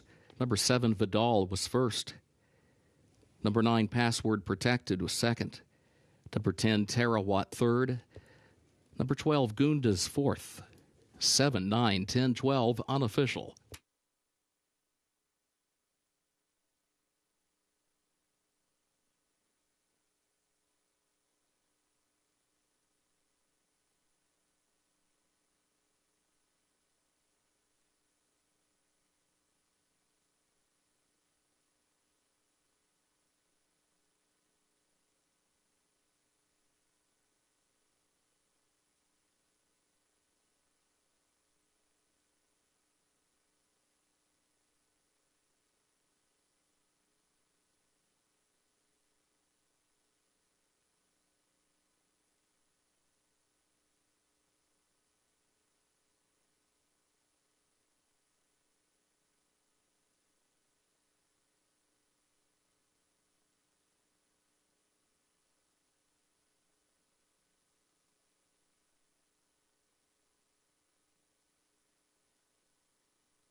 Unofficial winner of Keeneland's third race, number 7, Vidal, owned by Crumbaugh Lane of David Thornton, owned also by William Helwig, trained by John Ennis, the jockey Raylu Gutierrez.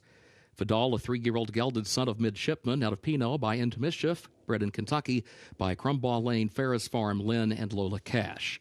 6 furlongs over the main track listed good, 1 minute 12.51 seconds. Results still unofficial.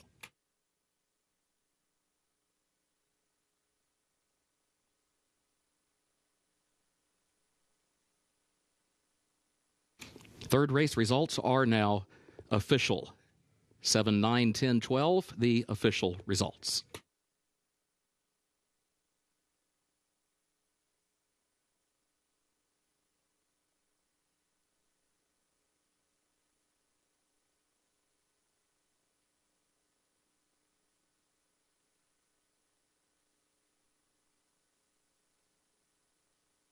Ladies and gentlemen, we direct your attention to the winner's circle at this time. Ms. Paula Anderson, YMCA of Central Kentucky, President and CEO, and Ms. Sierra Spalding, YMCA Black Achievers Director, are honored to accept a donation of $5,000 from Mr. John Crockett, President of LG&E and KU Energy, and Ms. Shannon Arvin, President and CEO of Keeneland. The YMCA of Central Kentucky Black Achievers program serves youth grades 6 through 12 and is designed to develop future leadership potential and encourage youth to pursue higher educational and career goals. We thank the staff and volunteers for their dedication in supporting the youth in our Central Kentucky communities.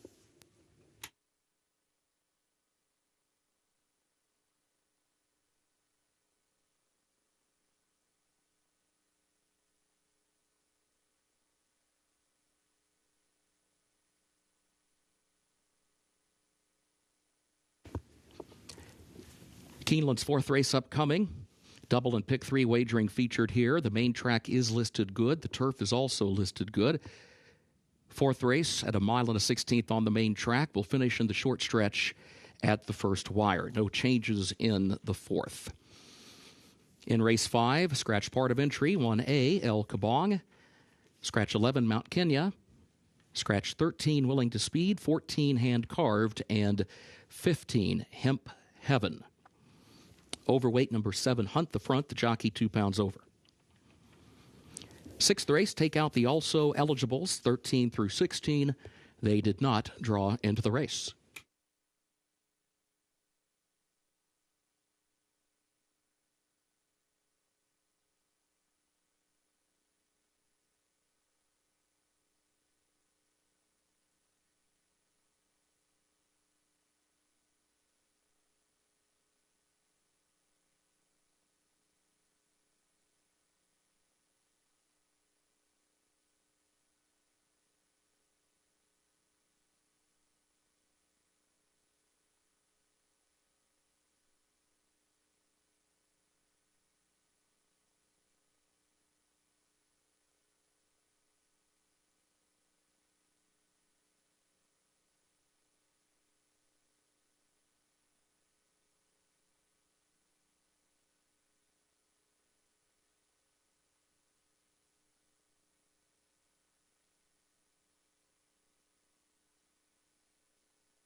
Up to race number 4 here at Keeneland Racecourse, as the weather for the time being has moved out of the area. No precipitation falling, and it feels like it's warming up a bit. Scott. Let's hope that we can get lucky moving forward. I love this race, Gabby. There's a lot going on here, in my opinion. I think a lot that we can take away from this event, and a lot of us like the number 6 horse Maritime in here with Florent Giroux riding for the Clarkland Farm operation, a homebred, the filly by Not This Time, half-sister to Mendelssohn, half-sister to Beholder, so very well related. I think getting out to a route of ground may unlock something because she was very flashy on debut here at Keeneland last October. Things have not gone to plan or lived up to expectations in those 2 sprint races so far, but she certainly has the breeding and every right to move forward as she gets out to 2 turns. Yeah, and a tip of the cap to Clarkland Farm. This filly is a homebred. You know, they've had they unfortunately did lose Leslie's Lady this past year, who has been such an amazing broodmare to consider what she has produced in her lifetime. So it would be a very sentimental win, I would imagine, for the Connections if she could get it done here at Keeneland. She's 3-1 right now, second choice on the tote board. I'm going to go to the 2, Customer Driven for Glen Hill Farm, moves over to the Rusty Arnold barn, a filly by Quality Road. They gave a lot of money for her as a yearling at the Keeneland September sale right here in 2020. Took a big step forward, stretching out to a route of ground. So she's got that proven distance form that I think you can lean on as she sits at odds of 6-1. She's by Quality Road out of a distorted humor mare, top and bottom, to handle a wet track. And the track is currently listed as good as it was downgraded in the last race. You like the number 5 horse, second, Mo Ray for Spendthrift and My Racehorse, another Keeneland graduate. This is the daughter of Uncle Mo, who started off her career running against some very good horses. Yeah, in her first start, you clearly thought that she needed her first race. She needed a distance of ground, and she got that in the Grade 1 Frisette. Unfortunately, she had to run against champion Echo Zulu, and since then, she's been doing really well. I think she, in some ways, could be the class of the field, and right now the betting public agrees with me as she is 9-5. And we both like the number 9 as their third selection. She's 6-1 Scratch Cat for Mr. Richard Rigney's racing operation, another Keeneland graduate. This is a daughter of Arrogate. She's run 2 good races. They add blinkers. She gets an outside draw. The outside draw would be the concern if they decide to go forward with her with the addition of blinkers, especially in that first turn. Especially because she's had 2 very good posts in her first 2 races, the rail and then post 4 in her second start, the race in which she won. And I always wonder, why have an equipment change after a win? She looked very professional in her race last time out, but now the blinkers go on outside of that win. Good race coming up, 14 minutes to post. It's race number 4 here on opening day.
Horses are on the track for Keeneland's fourth race, the Ashview Allowance Optional Claiming Race, for a price of $80,000. 3-year-old fillies, a mile and a 16th over the main track, listed good. No changes in the fourth event. Double and pick 3 wagering are featured here. Race will finish in the short stretch, the first wire. Post time 6 minutes.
Race number 4, less than 5 minutes to post, and we go to the 3-horse Malibu Marie to start the conversation here. Front side, she's won her last 3, and she's climbed the ranks steadily, and a filly that looked well coming out here onto the front side and looking to give Flavian Pratt his second winner today. I was pleasantly surprised by her. You know, I didn't pick her in the top 3 thinking that maybe she was a tick below some of these other fillies in terms of class, because those first 2 races of the year, well, I should say December and February, they were against easy company, but she, I think, probably proved herself last time out. But I agree with you, on track, I thought she was one of the more fit and better looking fillies here.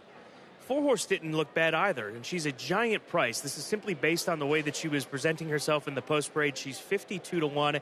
That's Miss Shamita. Lynn Cash, her trainer, and his Built Right stables, one of the stories from this past fall out here at Keeneland, had quite a run over the course of that October meeting. But I think a filly based on looks, not based on form, maybe give her a shot at a big price, 54-1. She is a very big price, and we've seen some big prices hit the board, so maybe consider her. And both you and I like the 6-horse, currently the second choice, not too far off the number 5-horse, who has taken the money on Moray. But Maritime for Clarkland Farm, Fred Mitchell, who owns this filly along with his family of Clarkland Farm, said that he thought her last race was better than her debut. So that's a positive when you're talking about a race in which she finished second, because the filly that beat her will be running against Stakes Company later this weekend here at Keeneland. Yeah, Lady Scarlet went up to Aqueduct and won the Cicada. She got an 82 Beyer speed figure for that victory. Her last race was very good. I guess the question really is, can she stretch out in distance? We know that she is a good sprinter, and she could beat this field if it was at 3/4, but will she be as effective or more effective going 2 turns? Physically, it looks like yes, to me, at least to my eye. We will find out in less than 3 minutes' time. It is race number 4. Make sure you get those wagers in here on opening day.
Horses have reached the starting gate for Keeneland's fourth race, the Ashview.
First wire, they are at the post.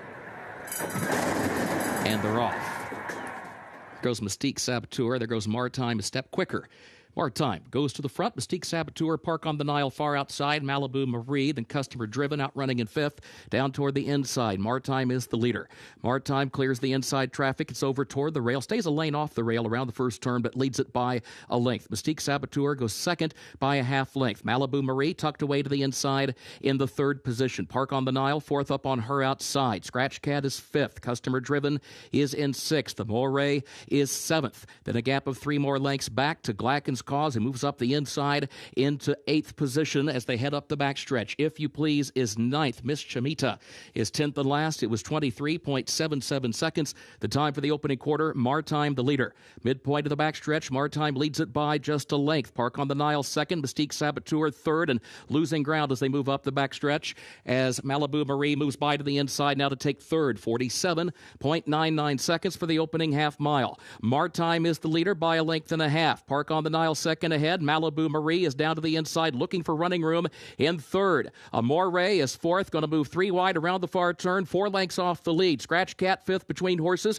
Customer Driven is sixth, but the leader Maritime is coming to the quarter pole, leads it by 3 lengths. Malibu Marie tries to get going to the top of the short stretch in second. Park on the Nile has lost ground in third. Customer Driven is in fourth. Amore is dropping out of the race as they turn off the far turn into the short stretch. Maritime, Malibu Marie coming at her now into the final furlong.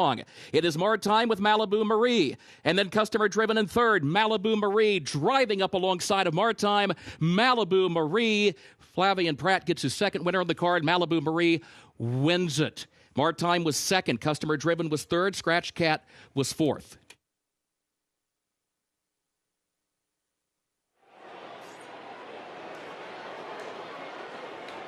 Well, Maritime set the pace, but even with that short stretch to work with, unable to hold on. Instead, it's the 3-horse coming from just off of it. Malibu Marie for Thrash and Pain, and Brad Cox with Flavian Pratt picking up his second winner, as Kurt Becker referenced. Yeah, we mentioned how great this filly looked on the track today, and all of those past races really built her confidence in order to face such a tough allowance group here today. She got a beautiful trip under Flavian Pratt, and the 6 Maritime, she ran her race. She just got a little tired late, but it looks like a Brad Cox exacta here in this one.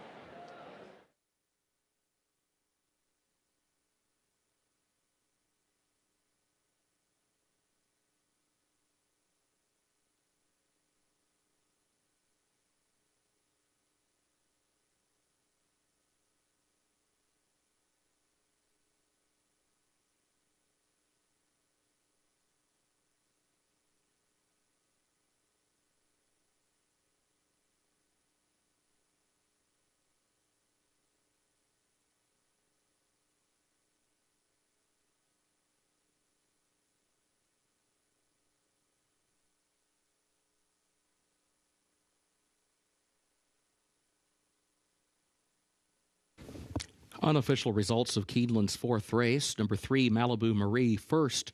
Number 6, Maritime was second. Number 2, Customer Driven, third. Number 9, Scratch Cat, fourth. 3629, unofficial.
In the winner's circle for the fourth race, the unofficial winner of the Ashview, number 3, Malibu Marie, owned by Thrash and Payne of Ike and Don Thrash, Wilfred and Ab Payne. The trainer, Brad Cox, 2 wins today for Flavian Pratt. The results are now official. Malibu Marie, a 3-year-old Malibu Moon filly out of Awesome Mundo by Awesome Again. Winner bred in Kentucky by Spendthrift Farm, LLC. Keeneland sales grad gets the mile and a 16th over the main track, listed good, 1 minute 45.52 seconds. Results are official, 3-6-2-9 official.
In the winner's circle, the Ashview Trophy presentation to the connections of Malibu Marie.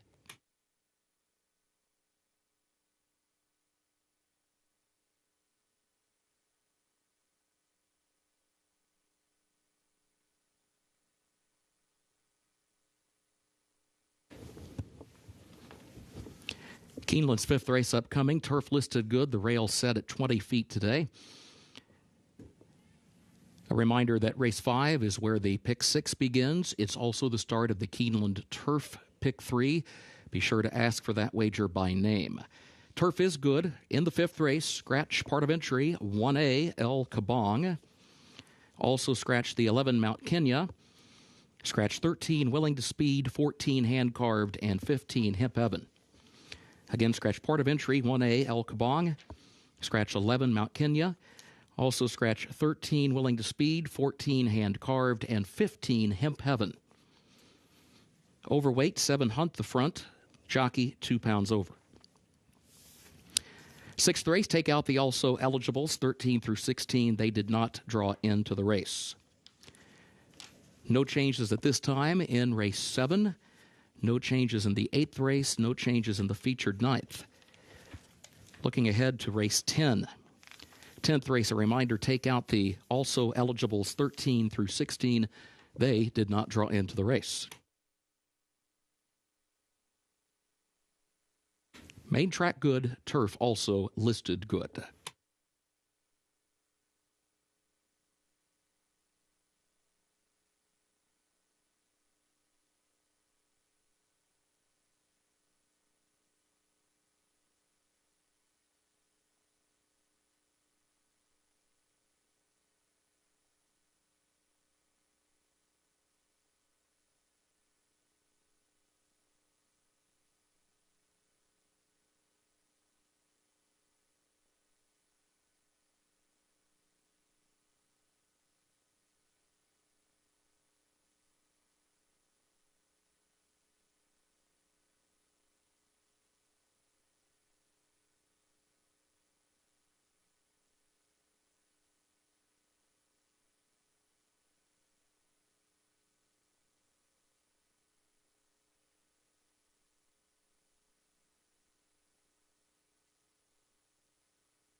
Race number 5, 14 minutes to post as they'll move back over to the turf course this afternoon. A $110,000 first level allowance race. And this race does start the pick six, $1 minimum wager. I've got Ginsburn as my top selection here for Ashbrook Farm and Rusty Arnold. This is a gelding that needs to break, Gabby. That's the bottom line. If he can sit forward, he's at his best. And here's a horse that was able to finish third in the Grade 1 Bruce D, part of the Million Day card at Arlington back last summer.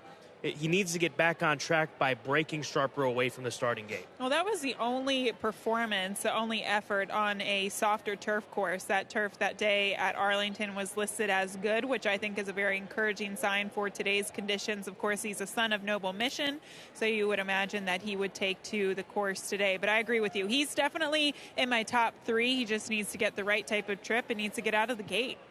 You've got the 8 as your top play, 7-1, so we both got prices on top. Rochambeau, a son of Noble Mission. They've gelded him since his last race. His last race was almost 10 months, or over 10 months ago, and that's when he broke his maiden. It took him a while to finally get to the winner's circle. Exactly. It took him a long time, and finally, once he won, they gelded him after his victory. So I think 2 things with this, Scott. A lot of the time we see the quote-unquote light bulb angle. This horse took 12 starts to finally break his maiden, and on top of that, gelding him. I think those 2 things, with a little bit of time on the shelf, might turn him around to be more professional. I know it's a lot of ifs, but if so, you're going to get paid, as he is a pretty decent price. My second play is the number 5 horse, the 2-1 favorite, Supply Chain for Klarovich Stables and Chad Brown. One of many that we're seeing Chad Brown bring up off of a race at Tampa Bay Downs. This colt won first time out, or gelding, I should say, at the age of 4. They had to be very patient with this son of Speightster. He went wire to wire in doing so.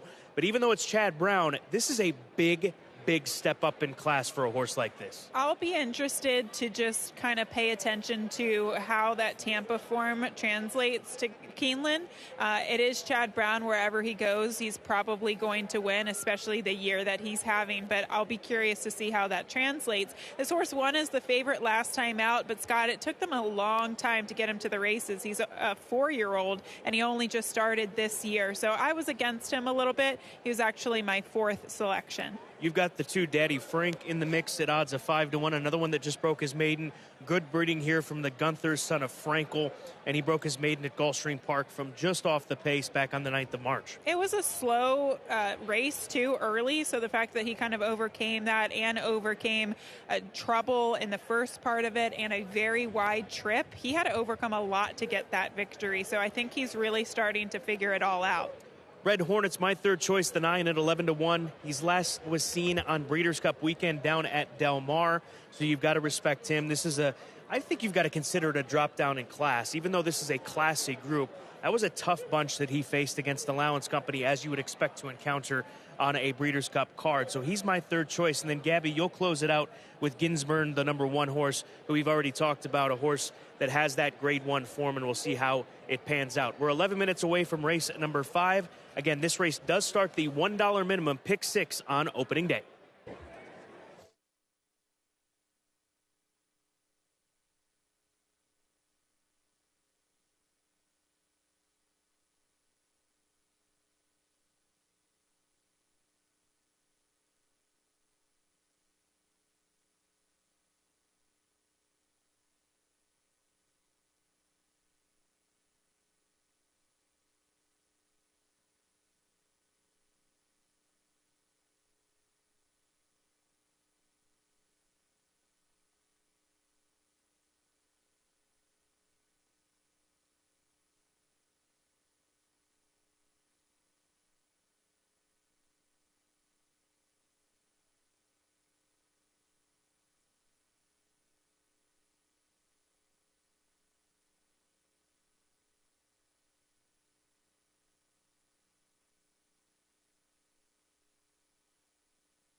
The horses are entering the track for Keeneland's 5th race, the Hidden Brook, and allowance for 4-year-olds and up at a mile over the turf, listed good, the rail at 20 feet. Scratch part of entry 1A, El Kabong. Also scratch 11, Mount Kenya. Scratch 13, Willing to Speed, 14, Hand Carved, and 15, Hemp Heaven. Overweight, the 7, Hunt the Front, jockey 2 pounds over. Double and pick 3 wagering, start of the pick 6 and start of the Keeneland Turf pick 3, made up of races 5, 8, and 10. Post time in 5 minutes.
We come frontside to show you, for those of you that aren't here with us at Keeneland, that we're back to the sleeting conditions on opening day. We go from rain to sleet to a bit of sun about 10 minutes ago now to the heaviest sleet that we have seen so far. This is hail.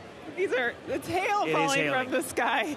Let's not disguise it. There's the one horse, Ginsburned. I had a chance to talk to Bo Bromagen of Ashbrook Farm, the owner of this gelding, and said that, as I thought, he just needs to break well. He needs early position. And he mentioned to me, Gabby, that the turf down at Gulfstream Park was just not to his liking. Getting back up here should get him back into form, in his opinion. Yeah, it does seem like he likes a turf with a little bit more give in it, and sometimes that turf at Gulfstream can be very, very tough. Horses love it or hate it, so it seems like maybe he's a sleet horse. We will find out in less than 3 minutes. The 3 Healing is where we're going to take you next, and Mike Maker sends this one out with Tyler Gaffleone in the saddle. Such a stout team here at Keeneland, each and every meeting, Gaffleone and Mike Maker, and a horse that comes off of consecutive wins against Starter Allowance Company, but steps up to a much tougher group of runners here today, but a 7-time winner that needs to be respected. Yeah, sometimes people overlook these horses thinking, okay, well, they've been running against Starter Allowance Company, and maybe they're not at quite the level of this first-level allowance field, but I think actually the opposite sometimes is true. He's a 7-time winner. He knows how to win. He's in very good form lately, and he looks the part on the track right now, getting attention at 4-1. Very competitive field coming up. The number 5 horse, Supply Chain, continues to be the favorite. Don't forget, this 5th race does start that all-turf pick 3, $3 minimum wager. And last season, I should say, back during the fall meeting, the average payoff for the all-turf pick 3, well over $1,300. Starts the all-turf pick 3 as well as the pick 6 on opening day.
Horses have reached the starting gate for Keeneland's fifth race, the Hidden Brook, start of the Pick 6 and start of the Keeneland Turf Pick 3.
They are at the post. And they're off. Rochambeau toward the outside. 'Tis Our Turn out in the center of the course. These two come forward. Supply Chain up close in the opening strides of the Moment is right there down toward the inside. Now scoots up against the rail of the Moment up to engage the pace as they head into the first turn and take a narrow lead around the turn. Of the Moment against the rail leads it by just a neck. Rochambeau right alongside second, now putting a head in front. Then another length behind that pair. 'Tis Our Turn is a wide third. Supply Chain shuffled back, content to ride in fourth here early on. Red Hornet fifth, the lane off the rail up the backstretch, and then Healing is in sixth. Gins Burned is seventh toward the outside. Myopic is in eighth. Daddy Frank is ninth, and In Effect is in the 10th position as they head up the backstretch after an opening quarter in 24.06 seconds. Hunt the Front is last of the group as they head to the far turn, and it is still Rochambeau with the lead. First half mile went in 48.17 seconds over the turf listed good. Rochambeau leads it by 2. 'Tis Our Turn. Then Red Hornet, who's up on the outside, now third. Now taking second, but still 2 lengths off the lead. Of the Moment is still there down toward the inside. Had dropped back fourth, regains third, still 2.5 from the front to the top of the stretch. Supply Chain and Ginsburn are moving together to the far outside, but they're still a good 6 lengths from the front. In the meantime, Red Hornet moves up, puts ahead in front. Rochambeau tries to fight back. Healing getting shook loose late, and then comes Of the Moment back toward the inside. Here comes Healing. Healing is moving fast to the outside of Red Hornet and Rochambeau. Healing moves forward. Healing to win it by a neck.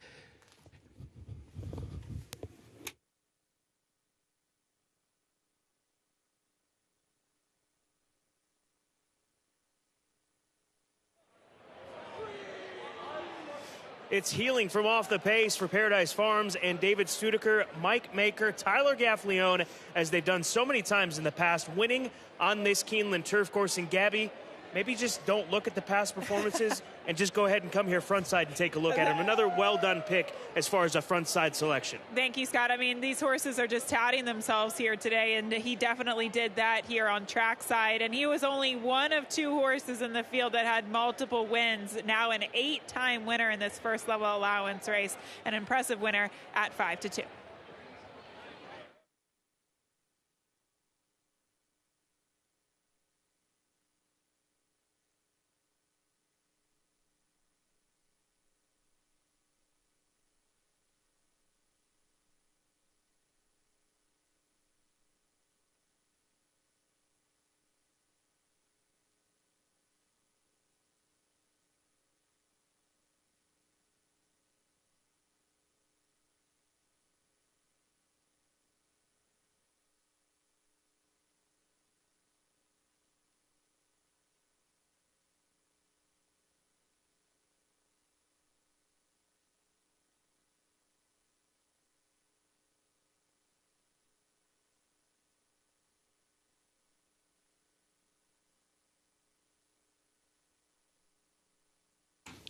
Unofficial results of Keeneland's fifth race. Number 3, Healing, was first.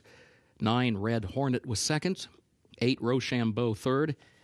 And 10, Myopic, fourth. 3, 9, 8, 10, unofficial.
Race 5, results official.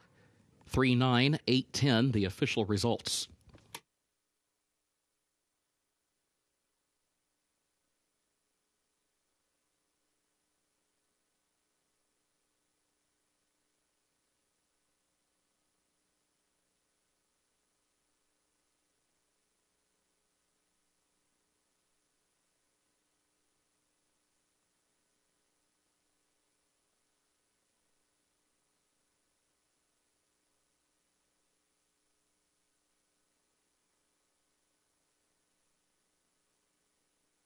Official winner of the fifth, the Hidden Brook, is number 3, Healing, owned by Paradise Farms Corporation of Peter Proscia, co-owned by David Stodiker, trained by Mike Maker. Tyler Gaffley owned the jockey. Healing, a 5-year-old gelded son of Americane out of Firefly by Tappet, bred in Kentucky by Calumet Farm. Mile over the turf, listed good, 1 minute 37.52.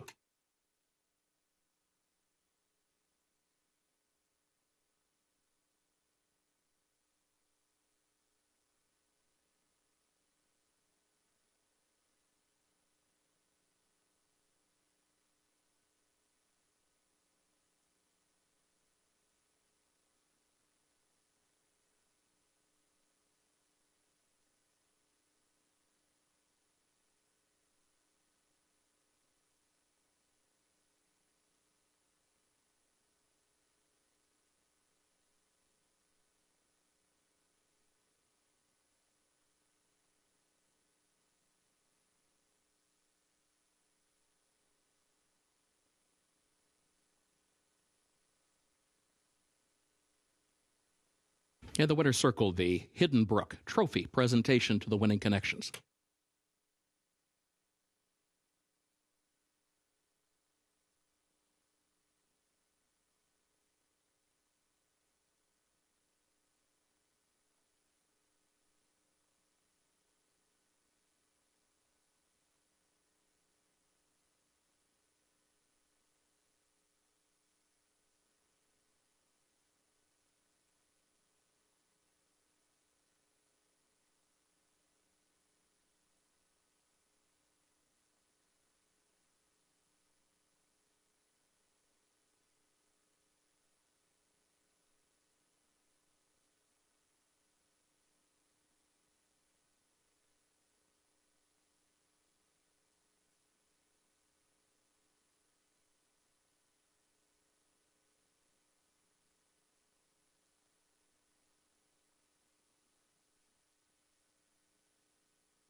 Please stand by. Hold all tickets from that 5th race. An announcement forthcoming. Please stand by.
Again at Keeneland, please stand by. Announcement forthcoming regarding race 5. Hold all 5th race tickets.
Again, please hold all tickets from Keeneland's 5th race.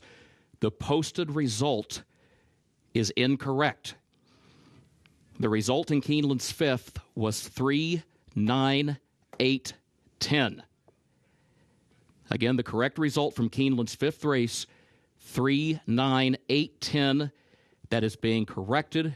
Result will be posted correctly in a moment.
Again, please hold all tickets from Keeneland's fifth race. The correct result was 3, 9, 8, 10.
This update from Keeneland Mutual's Race 5 today at Keeneland was inadvertently priced with an incorrect finishing order. The correct finishing order was 3, 9, 8, 10. Any tickets already cashed with the incorrect result will be honored.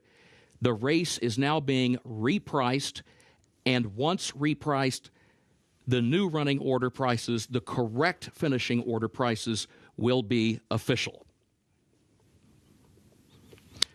Once again, from the Keeneland Mutual Department, Race 5 at Keeneland today was inadvertently priced with an incorrect finishing order. The correct finishing order was 3, 9, 8, 10. Any tickets already cashed with the incorrect order will be honored. The race is being repriced, and once repriced with the correct finishing order, those prices will be official. We apologize for the confusion and for the delay.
Once again, from the Keeneland Mutuals Department, race 5 at Keeneland was inadvertently priced with the incorrect running order. The correct finishing order was 3, 9, 8, 10. Any tickets already cashed with the incorrect running order will be honored. The race is being repriced, and once repriced, the new running order prices, the correct finishing order prices, will be made official.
Horses are on the track at Keeneland and parading to the post for race 6, the Pine Bloom, the start of the late pick 5.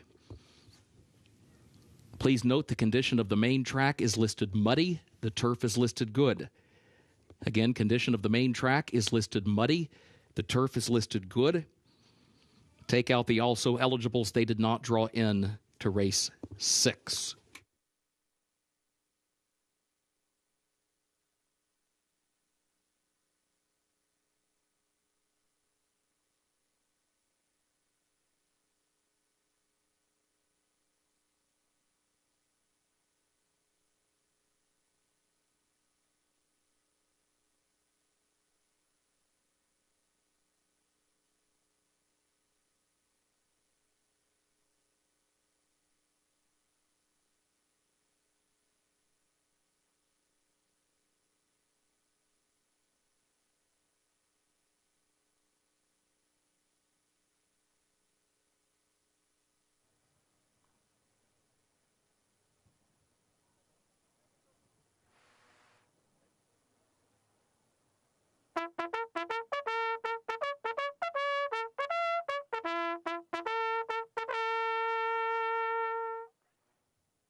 Horses have reached the starting gate for Keeneland's 6th race, the Pine Bloom. Start of the late pick 5, main track listed muddy.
Moving into line for Keeneland's 6th, the Pine Bloom. Start of the late pick 5, main track muddy, turf good.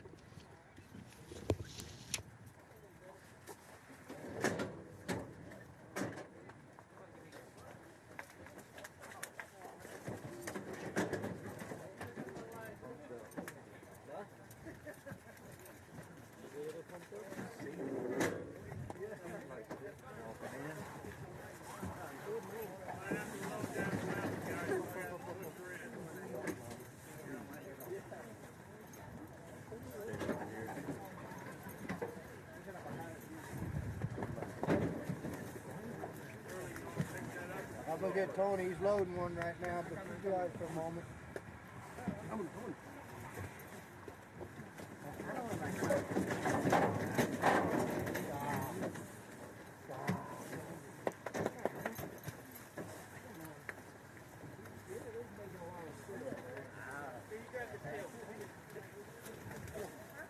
George, that buggy wants to go walk in there. No.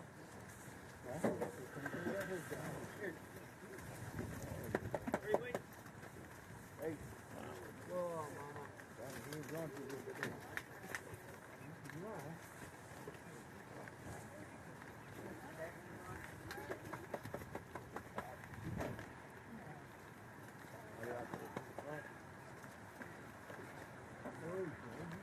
Open the front gate. Open the door, Crazy. He's coming. Hey, dog. There you go. You guys all look the same. Tony, put your tail up for me. All you Hayes boys look the same. You got it? You got it? Settle down.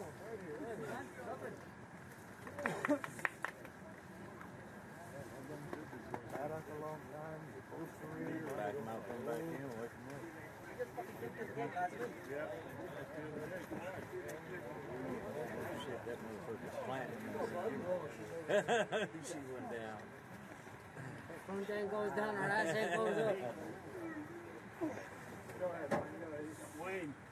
Not a pusher, Wayne, you get in there and push. I mean, he's pushing Dalton. He weighs 80 pounds. Fucking awesome.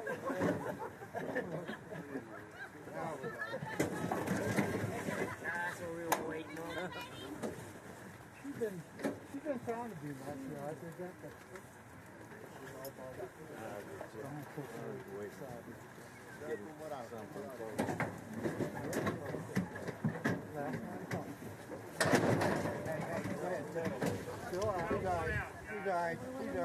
He's not on. They are at the post. Race 6. They're off. There goes Indigo Miss out for the lead. American Pyramid has early speed as well. L of the Ball comes away in third as they head up the back stretch. Indigo Miss from the outside ahead in front. American Pyramid right there to the inside, second by 3 lengths. Imogene Malvina on the far outside drops back 1 spot into fourth. Toto Sola moves up from 4th into 3rd by just a neck. L of the Ball is 5th down toward the inside. Baravina 6th against the rail. Love Dragon 7th up on the outside. Constitution Gal 8th. Lady Arsenault is in 9th. A break of 7 more lengths to Classic Coin, who's up on the outside, traveling in 10th. She's Keen is 11th.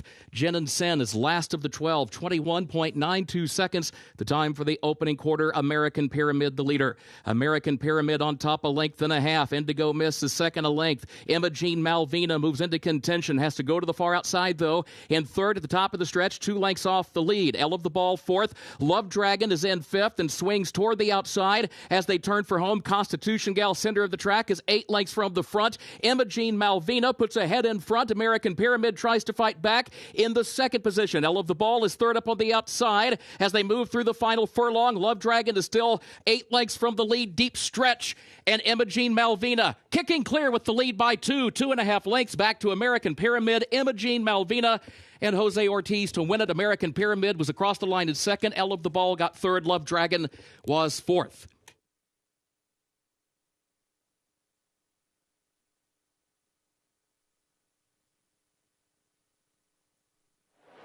Imogene Malvina getting the pace to run out here today, and they tire a bit out on the front end, come back to her after the fast early fractions in this order of Tapiture, able to pick up the pieces, and another big price here on opening day, 21-1 on this number 12 horse. It seems like the 7 furlongs caught up to some of these fillies in here, but a well-timed move under Jose Ortiz with Imogene Malvina getting the victory in her 2nd start. She was a little bit green in debut, but she got it all together, much more professional here today. A winner at 21-1.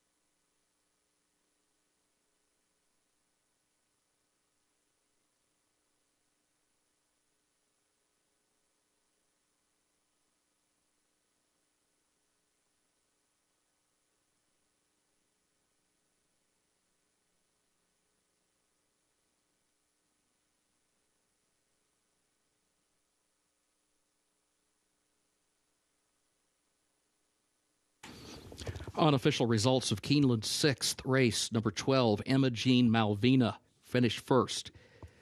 Number 5, American Pyramid, was 2nd. Number 4, L of the Ball, was 3rd. Number 6, Love Dragon, 4th. 12-5-4-6, unofficial.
Unofficial winner of Keeneland's 6th race, the Pine Bloom, number 12, Imogene Malvina, owned and bred in Kentucky by Icona Farm of Mark Palmer. The trainer is Ignacio Correas.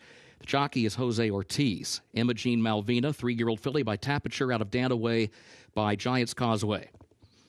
7 furlongs over the main track, listed muddy, 1 minute 25.08 seconds. Results of race 6 are now official. 12-5-4-6, the official results for Keeneland's 6th race.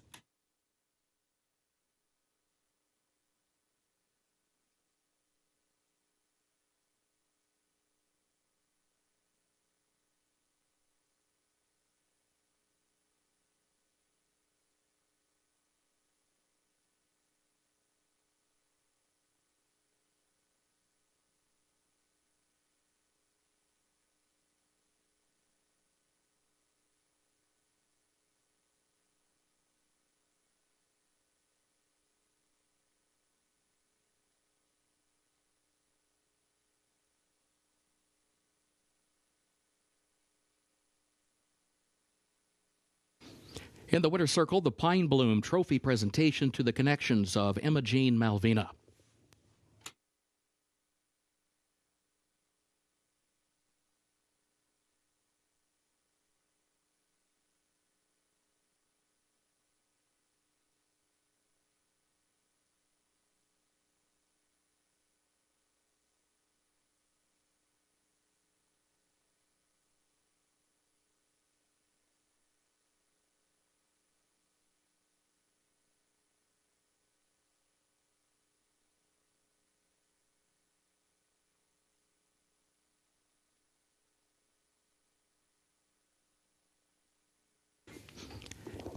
Today is College Scholarship Day presented by Lane's End. In partnership with Lane's End, 2 lucky students are taking home $10,000 in scholarship money. Congratulations to our winners, Audrey Young and Ben Atkins.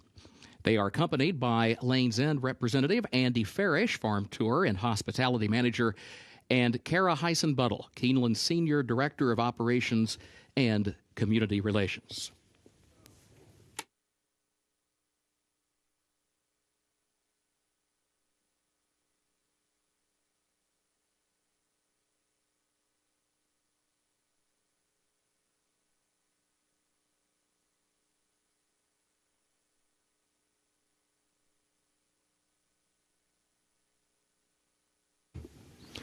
Keeneland's 7th race upcoming, the Lafayette Stakes. Main track listed muddy. Double and pick 3 wagering start of the late pick 4. No changes in this 7th race. Looking ahead to the 8th race, the Kentucky Utilities Transylvania. No changes in the 8th. 9th race, featured Grade 1 Central Bank Ashland has no changes. The 10th and final event, a reminder, take out the also eligibles 13 through 16. They did not draw into the race. Main track is muddy, turf listed good, rail set at 20 feet on the turf course.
15 minutes away from the first of 3 stakes races here on opening day. We start with the 3-year-olds being asked to go 7 furlongs in the Lafayette Stakes, $400,000 on the line here, Gabby, and we're looking at the number 2 horse, Money Supply, the son of Practical Joke from that very good first crop of his, a colt that was purchased for $400,000 at Keeneland September 2020, and boy did he make a splash on debut, coming from way off the pace to win clear in 109 3, a very fast time, going 6 furlongs. Yeah, and he looks great here in the paddock. He's got so much muscle, not an ounce of fat on him, so he looks very fit coming into his second start. The situation with his last race, he was just such an impressive closer. You know, at 3/4, sometimes that type of kick isn't as strong as the distances get longer. So say at 7/8. And also, you and I have said this time and time again, it is so hard to win first time out and then come back and win again, especially at the allowance level, but especially against stakes competition. So he's going to be up against it. He'll really have to prove his class and his talent today. 7-2 right now. Klarovich, Chad Brown, Jose Ortiz, a stout team with this colt by Practical Joke. We move out to the 8 horse, who is currently sitting at 5-2. That makes him the favorite in here. Here's a son of Into Mischief, the most proven of this group. He was a debut winner at Saratoga, running in the Champagne Stakes. That was the Jack Christopher race. But since then, he's won back-to-back, including a win in the Grade 3 Swale. I think he's probably one of the most accomplished in this race, and he also has a good, solid foundation underneath of him as well. So he's my top pick. I think he gets the right type of stalking trip, and he's a horse that's been proven at the 7/8. Let's go to the outside, Tejano Twist. Here's another son of Practical Joke. He's already a winner here at Keeneland Racecourse in the past. In fact, we spoke to Brett Calhoun on that afternoon, and he discussed with us the fact that gelding him really did wake him up. And he comes off of a second-place finish. He's run some fast times, but you got to keep in mind who he was running against in that most recent start. Shadowlot is a nice runner that beat him, who's made over $236,000. This is just a true racehorse. And how many times have you seen recently a 2-year-old run 9 times and come back this early in their 3-year-old season? And he has the foundation, or at least the physique, to be able to handle that type of campaign. I'm looking at him in the paddock, and he just looks as strong as ever, maintaining really good weight as well. So all good things with this horse coming into this race. And you also have to respect even 2 starts back in the Gun Runner, finishing second to one of the top 3-year-olds in the country right now in Epicenter. And then we'll fall back to the number 1 horse quickly at 21-1 for Ron Marquette. Southern Spring Stables and others, a Tapiture gelding. Cutting back in distance can always be a dangerous move, especially with a young 3-year-old. Exactly. There are some horses, like even the 2 Money Supply, who is trying to add that distance. But the horses that have foundation at this time of year, who are turning back in distance, I always want to consider. And that's the horse, that is why I used Osborne in my top 3. I do like the turn back in distance, and you have to also consider the horses that he ran against in the Grade 3 Southwest. We saw Barber Road. He came back to run really well in the Arkansas Derby. Just about set for the Riders' Up call for the Lafayette Stakes, a run of 3 stakes races highlighted by the Kentucky Utilities Transylvania and the Grade 1 Central Bank Ashland. That's still to come, but first the Lafayette, and we're less than 11 minutes to post start of the late pick 4.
on the television monitors and video boards at this time the official result of race 5, was just shown, corrected running order and corrected payout for race 5.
Horses are entering the track for Keeneland's 7th race, 74th running of the Lafayette Stakes. 3-year-olds at 7 furlongs over the main track, which is listed muddy. Double and pick 3 wagering start of the late pick 4. No changes in race 7. Number 1 is Osborne, owned by Southern Springs Stables of trainer Ron Moquette, owned by the estate of Floyd Sagely of Jimmy L. Sagely, owned also by Mark Talber, Keith Johnston, and Robert LaPenta. The jockey is Tyler Gaffalione. Number 2, Money Supply, owned by Klarovich Stables Incorporated of Seth Klarman, trained by Chad Brown. Jockey is Jose Ortiz. Number 3, Old Homestead, owned by Marablu Farm LLC of Doug Henderson, by Pegasus Stud LLC of Melinda Smith. Brett Brinkman, the trainer. Tommy Pompel, the jockey. Number 4, Surfer Dude, is owned by Mark and Nancy Stanley, trained by Dallas Stewart. Irad Ortiz Jr. is up. 5, All in Sync, owned by Ed and Susie Orr, the trainer Steve Asmussen, the jockey Joel Rosario. 6, American Experiment, owned by Kirk and Judy Robinson, trained by Steve Asmussen, the jockey Corey Lannery. Number 7, Barossa, owned by SF Racing of Gavin Murphy, Starlight Racing of Jack Wolf and others, Madaket Stables LLC of Saul Kuman, Stone Street Stables LLC of Barbara Banky, Sienna Farm LLC of Anthony Manganero, and others, trained by Rodolphe Brisset, Flavian Pratt to ride. Number 8, My Prankster, owned by Robert and Lawana Lowe. Todd Pletcher trains. Luis Saez is the jockey. 9, Unified Report, owned by Valine Farms of Murray Valine, trained by Dallas Stewart, jockey Brian Hernandez Jr. Number 10, Magnolia Midnight, owned by West Point Thoroughbreds LLC of Terry Findlay, Southern Wise Partners of Torrey Gladwell, Stable 71, James Perry, Titletown Racing Stables of Paul Farr, trained by Dallas Stewart, jockey John Velasquez. 11, Ignitus, owned by Holy Cow Stable LLC of Himanshu Shukla, trained by Dwayne Lucas, jockey Luis Contreras. And 12, Tejano Twist, owned by Tom Durant, trained by Brett Calhoun, the jockey Joe Rocco Jr. Main track is muddy, post time in 3 minutes.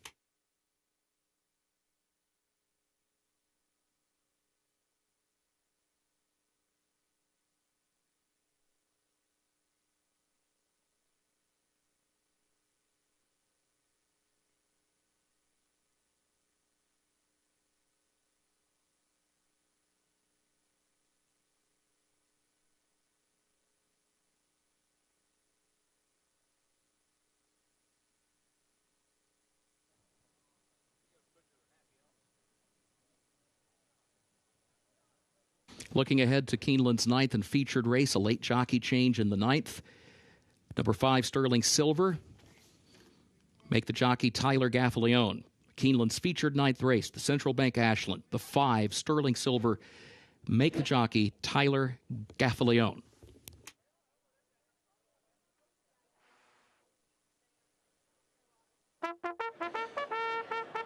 Here's a look at the number 2 horse, Money Supply, here on the front side.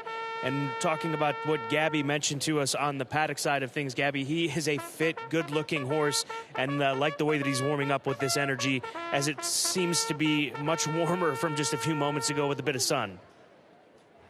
Yeah, he's really feeling good on track, and that can be a good thing. It can also be a bad thing sometimes. I mean, it's never a good thing that they're feeling well. You just hope that they get focused once they get into the starting gate, but he is a very good-looking horse.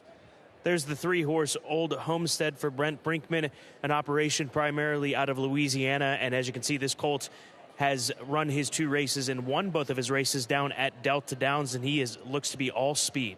Yeah, but he did say that he uses himself very efficiently. That I did ask him just a few moments ago if he thought that the 7 furlongs was any bit of an excuse, and pretty much said he wouldn't be here if he thought that 7 furlongs was maybe that he didn't think that he could get the 7 furlongs. He just says he's got a really high cruising speed.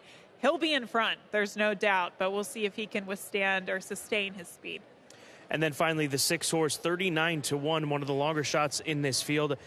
We talked about the 12 cutting back in distance in the previous race, or the horse on the rail, I should say, Osborne cutting back in distance in this race. American Experiment is doing the same thing, and he's run some solid sprints. In fact, he went 7 furlongs in the Grade 1 Del Mar Futurity in just his second start and was 3rd that day behind Pinehurst. Pinehurst, we saw win the Saudi Derby at the end of February.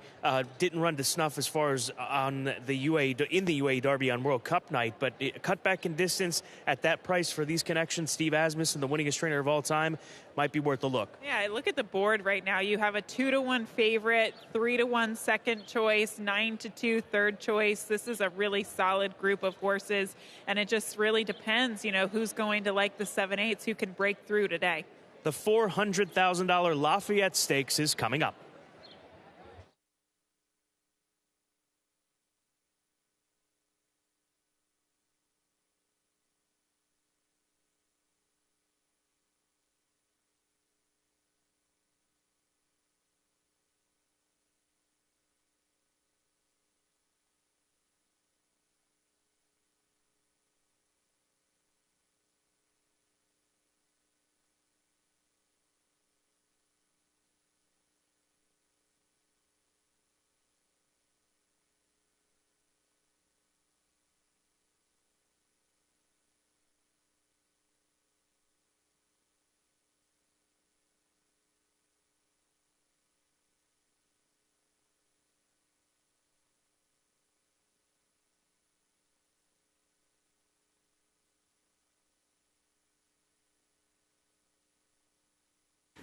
Horses have reached the starting gate for Keeneland's 7th race, the Lafayette Stakes, over the muddy main track. Start of the late pick 4.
They are at the post.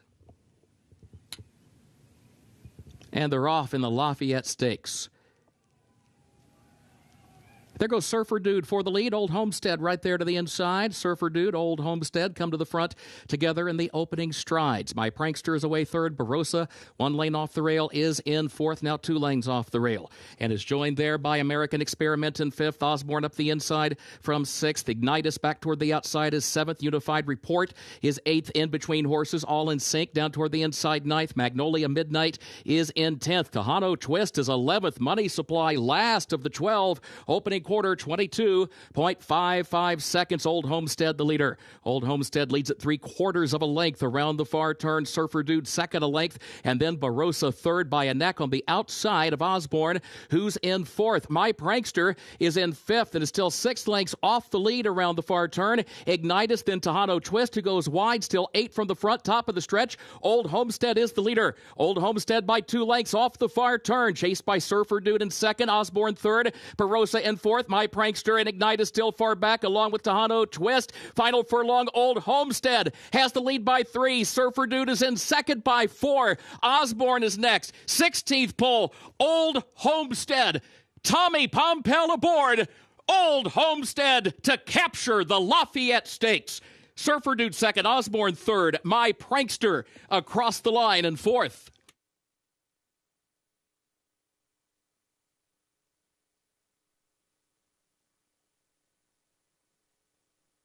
He runs them off their feet with that speed. Old Homestead, the son of Overanalyze for Marablu Farm and Pegasus Stud. Brett Brinkman shipping in from Delta Down, sticking with Tommy Pompel and running them off their feet at odds of 9-1. I love what Brett said. He said, we wouldn't be here if we didn't think that he could get the 7 furlongs, and this horse just took him gate to wire in impressive fashion. And Scott, he mentioned before the race, he's from Lafayette, Louisiana, so pretty appropriate victory for Brett. Congratulations to all the connections, getting the victory at 9-1.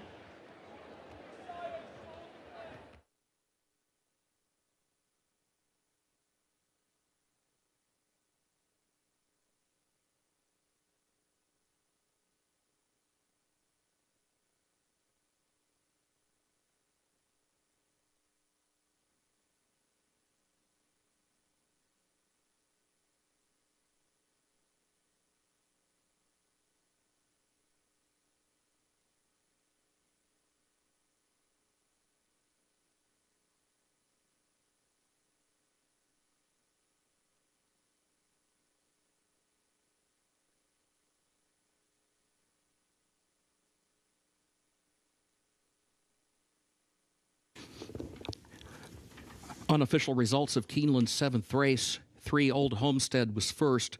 4 Surfer Dude was second, 1 Osborne was third, and 8 My Prankster fourth, 3-4-1-8 unofficial.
Results of Keeneland's 7th race official, 3-4-1-8, the official results.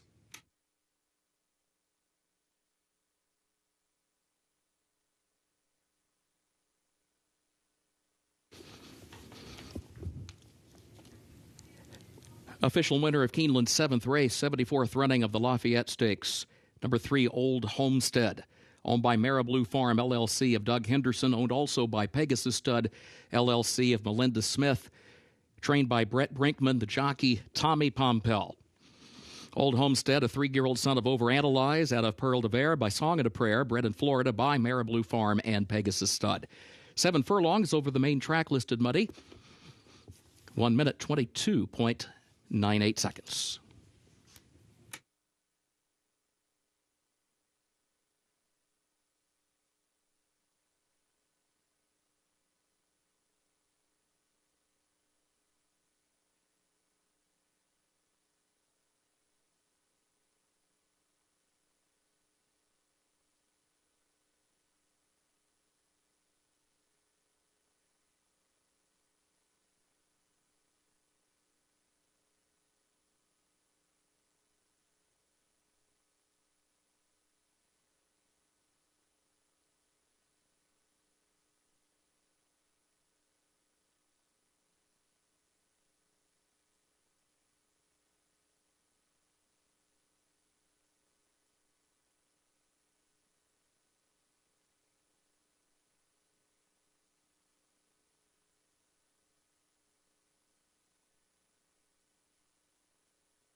Now the trophy presentation for the Lafayette Stakes Race 7. Ross Barnett, President, Central Bank Insurance Services, makes the presentation of the trophy to the connections of Old Homestead.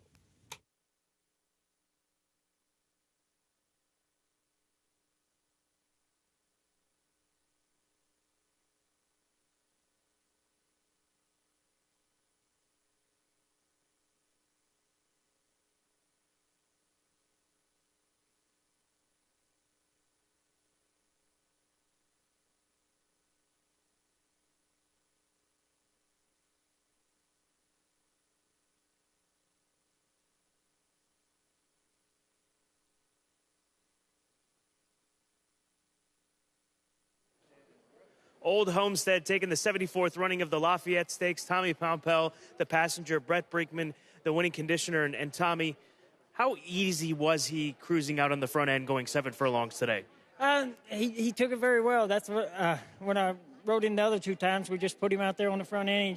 He seems like he does it so easy, and then when you kind of ask him a little bit, he was gone. Where would this rank amongst your career victories? On top. Nothing better? Nope, not really. How did it feel coming back into the winner's circle here at Keeneland on a stakes horse? Oh, it felt great. Tommy, well done. All right, thank you. Brett, you told us before the race that you wouldn't be here if you didn't think he was going to get the 7 furlongs. How did you have so much confidence coming in from Delta that he could handle 7/8 here at Keeneland? Well, we, watched him all winter and stuff, and then I worked him 3 quarters at Evangeline before we shipped up, and he gave me every indication he could get the distance. What does a native of Lafayette do to celebrate winning the Lafayette Stakes? I don't know. I'm probably have one drink and a good meal. There's plenty here. Well done, Brett. Thank you. Old Homestead, too fast for him in the Lafayette.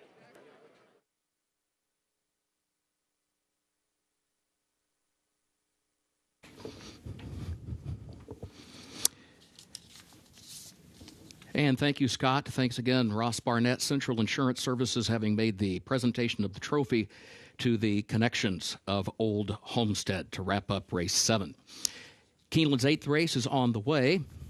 The Kentucky Utilities Transylvania, race 8. A reminder that the turf is listed good and the rail is set at 20 feet today. There are no changes in the 8th race. That featured 9th, the Central Bank Ashland. A reminder about the late jockey change on the 5 Sterling Silver Tyler Gaffalione. That's the featured 9th race, the Grade 1 Central Bank Ashland, number 5 Sterling Silver Tyler Gaffalione. 10th and final race, take out the also eligibles. 13 through 16 did not draw in.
Stakes action continues. We started with the graded stakes action with the Grade 3 Kentucky Utilities Transylvania Stakes.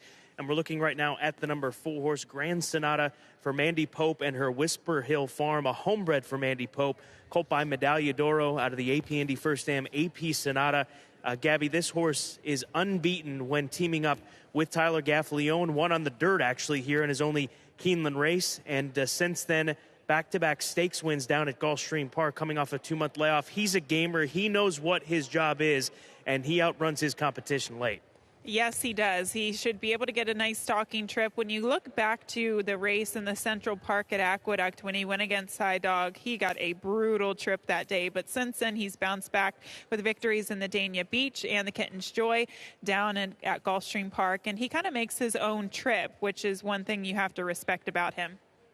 The number 5 horse, your top play, 9-2. That is Coinage for DJ Stable and Chester and Mary Broman. This from their wonderful race mare in Bar of Gold. They bred this son of Tappet, ran him through the Keeneland September sales ring to pick up the partnership with DJ Stable, and he brought $450,000 as a yearling. Winner of the Palm Beach. He was defeated by Grand Sonata in the Kitten's Joy, but he is battle-tested against high-level competition. I like him in here just because I think at this distance he should be able to go to the lead. Last time out, I don't think it was his preferred running style, but he still wound up getting the victory in the Palm Beach. He was a horse that was kind of towards the inside, didn't really have room in front of him. He didn't look like he was rating kindly in the beginning part of it, but I definitely think he learned a thing or two from that effort, and that only helped him moving forward, but I think today he finds himself on the lead in this shorter field.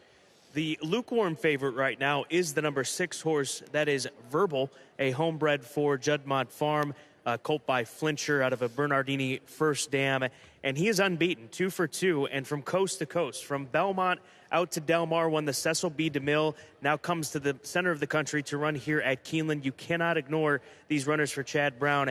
He's going to have a lot of ground to make up, though. That is his M.O. He does not do much early, lays back, and makes the one run. Exactly, and sometimes I find that difficult in a shorter field. It's just a field of 6, and he's going to kind of have to make that slingshot move from off the pace. It's one thing when you're successful in a big field of 10, field of 9, those 2 fields that he's faced in the past 2 starts. But sometimes it's harder for these horses with this type of running style to get the right type of trip. Especially with the overall, I shouldn't say there's a lack of pace, but, I don't know if it's going to come back to him like it did in his last 2. It is the Grade 3 Kentucky Utilities Transylvania Stakes. 3-year-old colts going to be competing at a 1.16 miles on the turf course, and we are less than 11 minutes to post, and this one does start the final pick 3 of opening day.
The horses are entering the track for Keeneland's 8th race, 34th running of the Kentucky Utilities Transylvania Grade 3.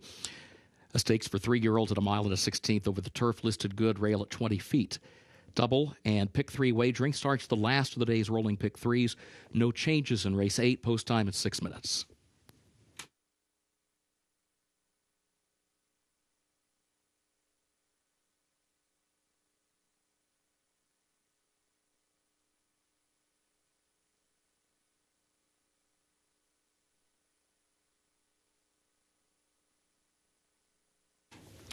And now the post-parade for the Kentucky Utilities Transylvania. Number 1, Credibility, owned by Harry Rosenblum, trained by Mark Cassie. The jockey, Florent Giroux. 2 is Napoleonic War, owned by Peter Brandt and trained by Chad Brown. The jockey, Flavian Pratt.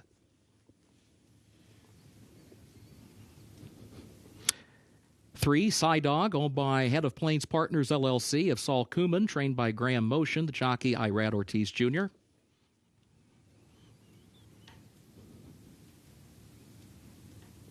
Number 4, Grand Sonata, owned by the Whisper Hill Farm LLC of Mandy Pope, trained by Todd Pletcher, the jockey Tyler Gaffaleone.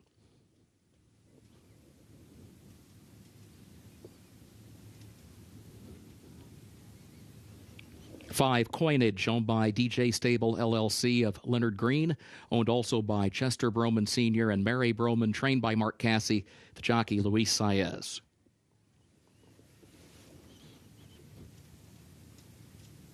And 6, Verbal, owned by Juddmonte of Fahad bin Khalid, trained by Chad Brown, the jockey Jose Ortiz. Post time in less than 5 minutes.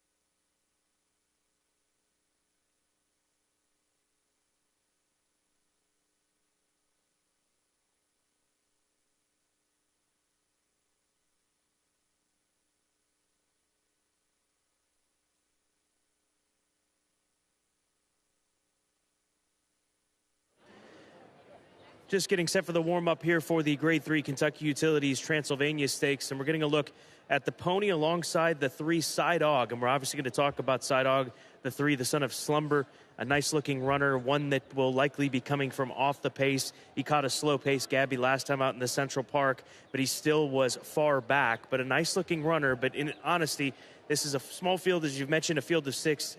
From top to bottom, they're all very good-looking colts. They are, but I agree with you, Scott. I thought this horse kind of stood out walking out to the track here today. I watched him, and he just looked like he had a lot of class. He's really traveling over the ground nicely in the warm-ups. But, again, his frame, how he's kind of built, I just think he's going to love the conditions of the surface today. He was on firm grounds in the past 2 starts, but I don't think he's going to mind this kind of softer turf condition whatsoever. The number 5 horse at 7-2, Coinage. I was impressed by his dapples. You're not going to get a chance to see them from this angle, Gabby, but he is a very well-dappled out runner and well-conditioned for trainer Mark Cassie as he gets set for his Keeneland debut. Yeah, perfect example of the term dappled from head to toe. He definitely looked great in the flesh, maintained good flesh, but also, as you mentioned, great shiny coat, very dappled, looks like a happy horse. Everything you want to see with a horse going into a race. Close out the frontside conversation with the 6, who's carrying the green and pink of Juddmonte Farms. He is 2-1 right now. That is Verbal. As he eases into his warm-up, looks like a very relaxed, attentive horse as his ears are pricked forward in this warm-up. He's a little naughty, though, Scott. He had a little bit of an attitude in the paddock. They were having difficulty getting him to actually saddled. They tried to get him saddled by the tree. Eventually, they had to bring him inside of one of the saddling stalls. And then when Jose Ortiz got a leg up, he tried to buck him off a little bit coming out to the track. So that's something you definitely like to see. This horse is awake. He's alert. He's ready to go. And I was speaking to Chad's assistant, and he said that this is pretty typical of this horse. He's always had that type of attitude. That's a good sign because his previous races have been wins. He's 2-1 alongside the number 4 horse, Grand Sonata, who you're taking a look at as we're less than 2 minutes away from the Grade 3 Kentucky Utilities Transylvania Stakes.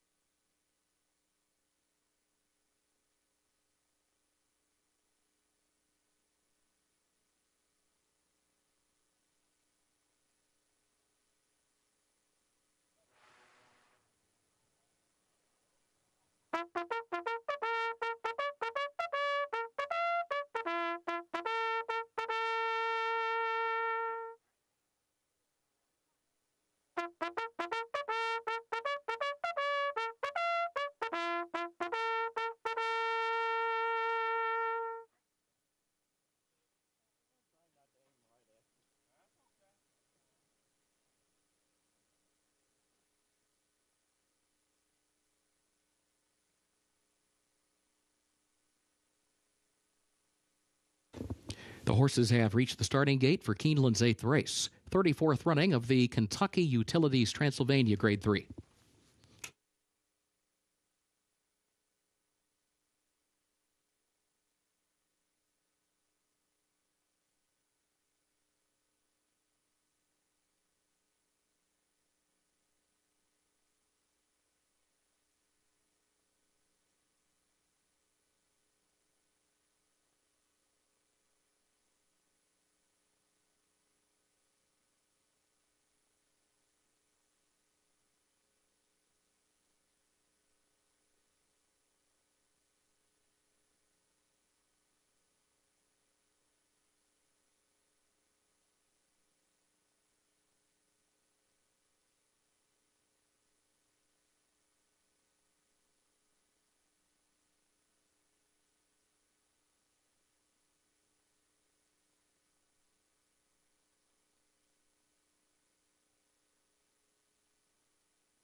They are at the post.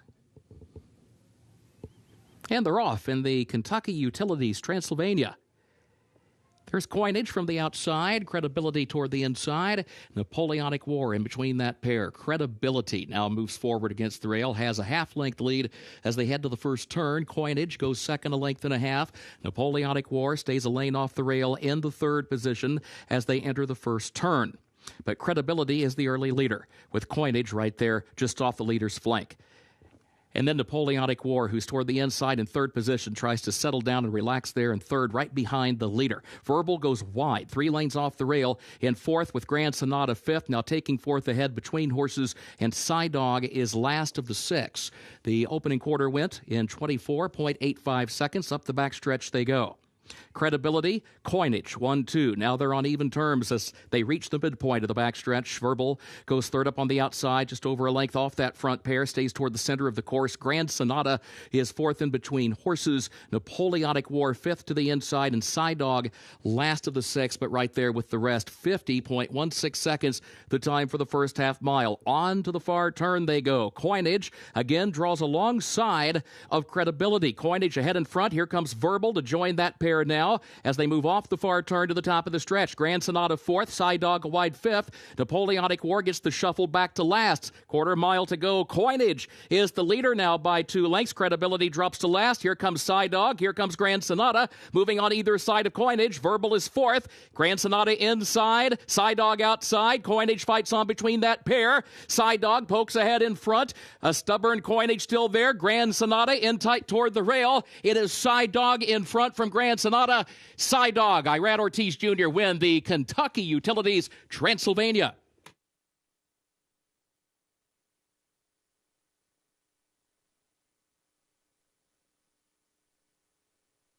He made his appearance known when he came out onto the track for the warm-up, and he does so in the Grade 3 Kentucky Utilities Transylvania. He finds himself in a battle with the number 5 horse, that is Coinage, but in the end, he wins the war in the Transylvania. Yeah, it looked like here, there weren't a lot of horses that were successfully closing from off of the pace. The 4 tried to, the 3 tried to, and he had to go wide as well, but the pace pretty much held together. So this was a big performance for Dog, a son of slumber. Congratulations to Grand Motion and Head of Plains Partners LLC with a victory at 5-1, Dog.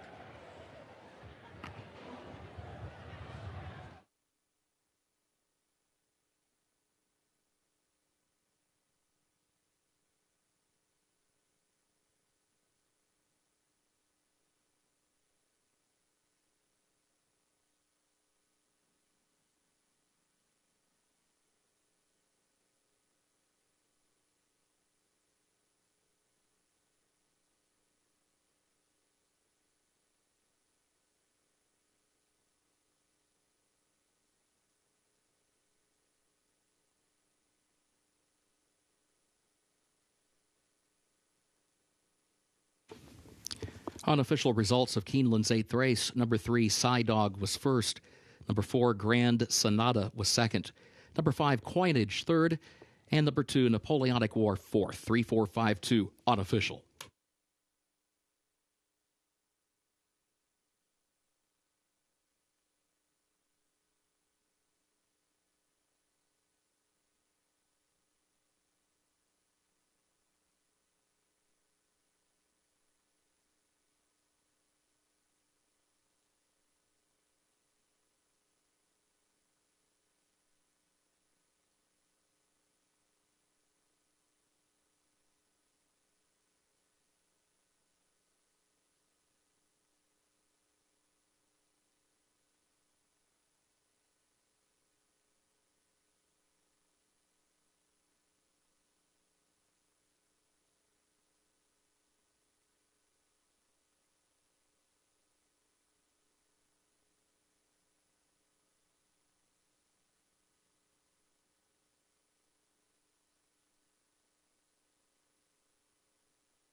Results of Keeneland's 8th race official. 3, 4, 5, 2, the official results.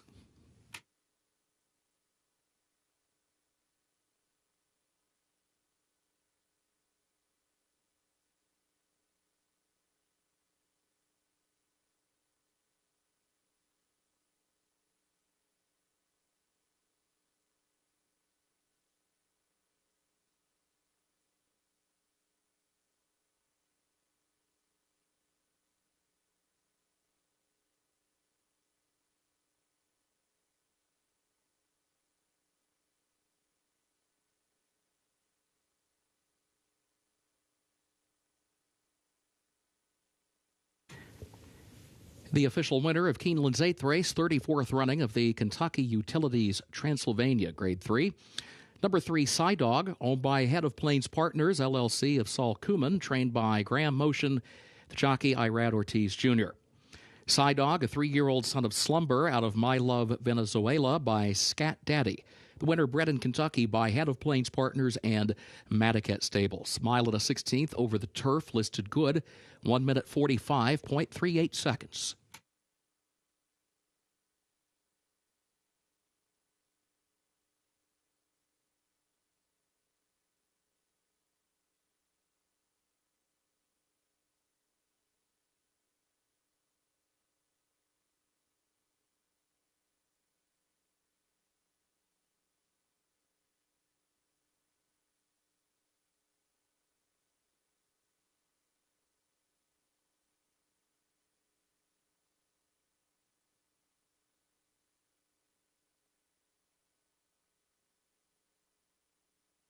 And now the trophy presentation for Race 8, the Kentucky Utilities Transylvania. Representing Kentucky Utilities, Mr. John Crockett, president of LG&E and KU Energy.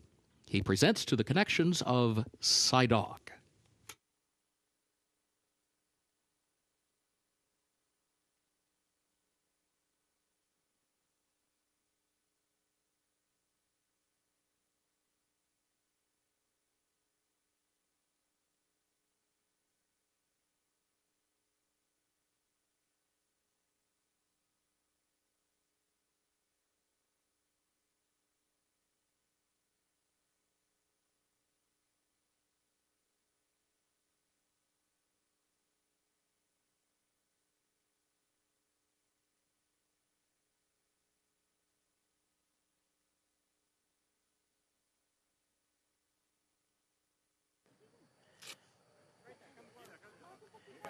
Side Dog does it in the Kentucky Utilities Transylvania Stakes. Alice Clapham, Graham Motion's main assistant, and Irad Ortiz Jr. aboard for the winning ride. It was a slow pace. It turned into a sprint for home. When did you know it was time to go and turn it into that sprint for home?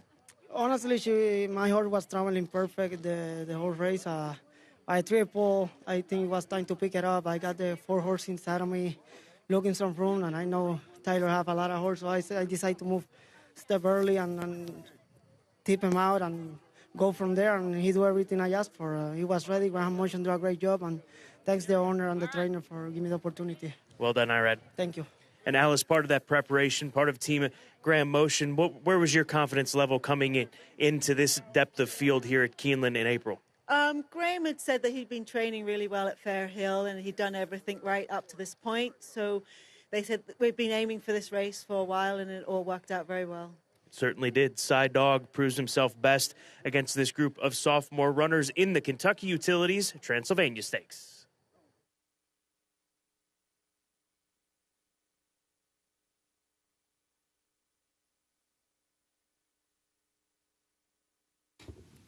Keeneland's 9th and featured race upcoming, the Grade 1 Central Bank Ashland.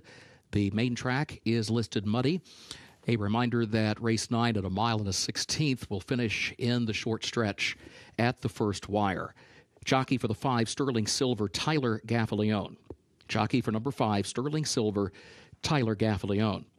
10th and final race, a reminder, take out the also eligibles, 13 through 16. They did not draw into the race.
Getting set for the time for the 3-year-old fillies to strut their stuff in the Grade 1 Central Bank Ashland Stakes, $600,000 on the line, and also a trip to the Kentucky Oaks in a month's time is on the line. We start with the number 2 horse, that is Interstate Daydream, currently 2-1, slight second choice in the win wagering. A filly by Classic Empire, broke her maiden on debut, ran into a very informed filly in the Adirondack in Wicked Halo, but Gabby came back in style in her most recent race at Oaklawn Park, earned a very strong speed figure and drew off and won by open lengths. I think the biggest question for me, at least, watching that race back, especially going into the first turn, can she relax going into that first turn? I think so, Scott. You have to consider it was her first race since August. She had never been 2 turns before in the past. So that all together, I think, was so part of the reason why she was so keen early. I think now she knows what she needs to do. Florent Giroux has great hands. He kind of tried to put his hands down on her withers and get her to relax. And she did figure it out towards the second half of the race. And I think that'll go a really long way today in her second start going 2 turns. But you just kind of get the feeling that this is a serious 3-year-old filly. The 6-horse Happy Soul, she is currently sitting at odds of 7-2, has been described as a horse of a lifetime by her connections. She's a Keeneland graduate. She's a daughter of the champion sprinter Run Happy, but she's never gone a rod of ground. That is going to be the question that she has to answer here today, having won her last 3 races really in relative easy fashion. Yeah, and I actually just got a good close-up look of her in the paddock, and she really isn't the biggest filly. So I will be curious to see if she can successfully handle the 2-turn distance. When you look at, say, a horse like the 2, Interstate Daydream, she's got a lot of substance to her, and I don't know if I can say the same about Wesley's filly, but she is a very athletic horse. There's definitely no doubt about that. We'll see. She'll be the speed, though. The number 4 horse, Nest. She is the current choice right now at odds of 2-1. She is arguably the most accomplished filly in this race. She's a filly that's won all of her races 2-turning. Her lone defeat came in a 1-turn tempted stakes at Belmont Park. As it seems the weather has come back into the area again this afternoon. It is falling yet again. This is a daughter of Curlin who gets Irad in the saddle and seems to be pretty straightforward. Yeah, it was a big mistake coming to the paddock, Scott, because I am getting drenched right now and hats are flying. It has been quite a day. Nest, she looks good. There's definitely no doubt about that. She kind of looks like a filly that's getting better and better. She found a really softer group last time out, but I think that'll bode well for her confidence going into a tougher race today. And if you're looking for a closer, I think look no further than the 7-horse Cocktail Moments, the daughter of Uncle Mo, Keeneland graduate. She was defeated by Kathleen O, one of the top 3-year-old fillies of this season, of this division, getting ready for the Kentucky Oaks. Scott, I'm going to let you wrap it up as it is currently hailing on me. Come front side. The rain, the weather, the hail, the storm is back here in Lexington, Kentucky, as we get ready for the featured event, the Grade 1 Central Bank Ashland. We are less than 11 minutes till post time.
Horses are entering the track for Keeneland's featured 9th race, 85th running of the Central Bank Ashland Stakes, a Grade 1 for 3-year-old fillies at 1 mile and a 16th over the main track, which is listed muddy.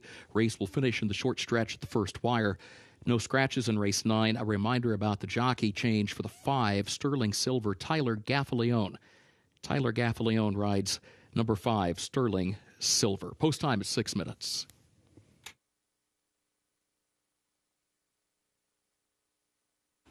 Let's meet the starters for the Central Bank Ashland. Number 1, Miss Maddie B, owned by Westlake Racing Stable of Louis Mousery, trained by Bob Hess. The jockey is Joel Rosario. Number 2 is Interstate Daydream, owned by the Fleury Racing Stables LLC of Staten Fleury.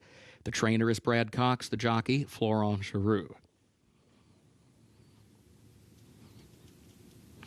Number 3, Awake at Midnight. The owner, Redham Racing LLC of J. Paul Redham. The trainer, Doug O'Neill. Jockey, Mario Gutierrez. Number 4, Nest, owned by Rapoli Stable of Mike Rapoli, owned also by Eclipse Thoroughbred Partners of Aaron Wellman, and owned by Michael House. The trainer, Todd Pletcher. The jockey, Irad Ortiz Jr. 5, Sterling Silver, owned by Mark Anderson, trained by Tom Albertrani. Contrary to the program, the jockey is Tyler Gaffalione. Number 6, Happy Soul, owned by Gayla Rankin, trained by Wesley Ward. John Velasquez to ride.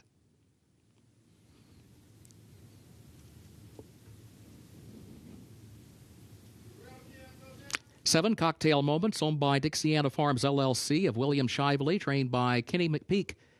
The jockey, Corey Lannery. And number 8, Heavenly Hellos, owned by Victory Racing Stable LLC of Marcus Barber, trained by Ray Hernandez, the jockey, Edgar Morales. Post time, less than 5 minutes.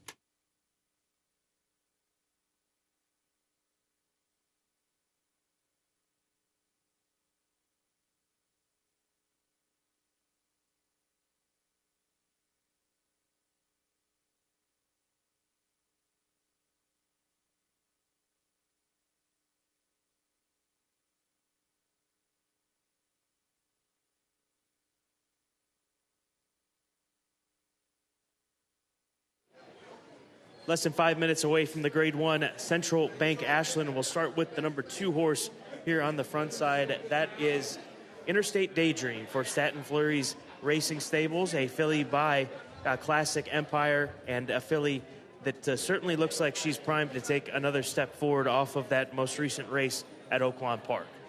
I think that she just looks sensational here on the track. She's got so much power behind the saddle. She's just built like a 2-turn horse. You get Classic Empire with Uncle Mo on the bottom side. You know, they sprinted her in her 2-year-old season to set her up for success, stretching out to 2 turns as a 3-year-old. And I just, the more I look at her, Scott, the more I think that she might be the horse to beat. And she's got the right silks on for the current conditions here in Lexington, Kentucky.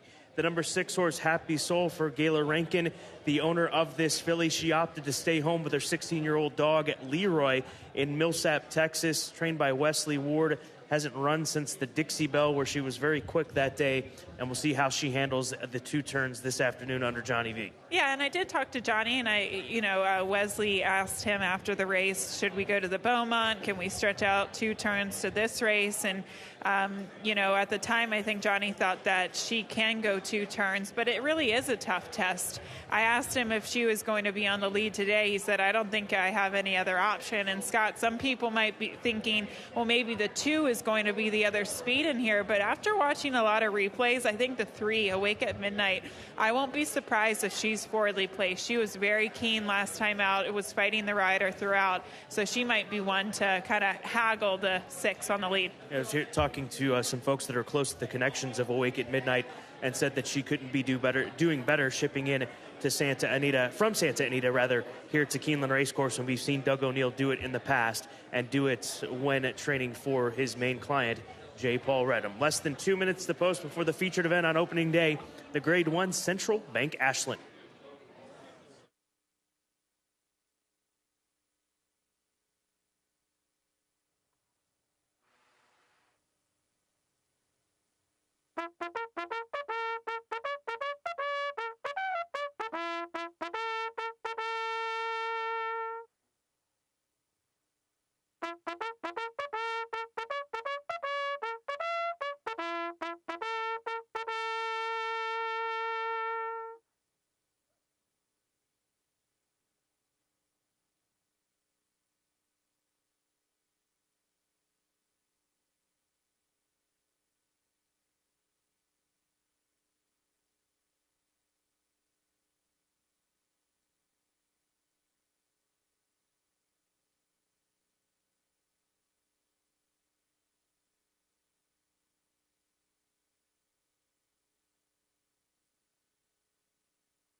Horses have reached the starting gate for Keeneland's 9th and featured race, 85th running of the Central Bank Ashland Stakes, Grade 1.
They are at the post, first wire. And they're off in the Central Bank Ashland. There goes Interstate Daydream as expected from the inside and Happy Soul from the outside, and Awake at Midnight is away running in third between that pair as they head down to the first turn. Interstate Daydream against the rail will have the early lead. Happy Soul goes second just off her flank around the first turn. Then a break of 2 lengths back to Awake at Midnight, who's toward the inside third by a length. Nest is a lane off the rail in the 4th position. Miss Maddie B, 5th back toward the inside. Cocktail Moments travels in the 6th position off the first turn. Sterling Silver is 7th and a long way back to Heavenly Hellos, who is last. Opening quarter went in 24.24 seconds. Up the backstretch in the Central Bank Ashland here at Keeneland, the lead battle continues. And it is still Interstate Daydream to the inside and Happy Soul on the outside, and that pair is separated by a half length. Now, Awake at Midnight is taking aim from third, moving up a closer third now to join the front pair, and Nest is going to go with her. The front four start to form up in a line after a 48.82 second opening half mile. Happy Soul is right alongside of Interstate Daydream, who still has the lead by a neck around the far turn. Nest is going to be 4 wide. Awake at Midnight is 3 lanes off the rail. Here's Nest circling up to the far outside to challenge Interstate Daydream with a quarter mile to go to the top of the short stretch. Nest, Interstate Daydream going at it for the lead as they come toward the final furlong. Awake at Midnight is in third. Nest is the leader. Nest has the lead by 4 lengths clear in the Central Bank Ashland Stakes. The battle is all for second. Cocktail Moments is running after Interstate Daydream for the runner-up spot, but Nest much the best here with Irad Ortiz Jr. aboard. Close for second, either Cocktail Moments or Interstate Daydreams. Further back, Awake at Midnight was fourth in 1 minute 44.46 seconds.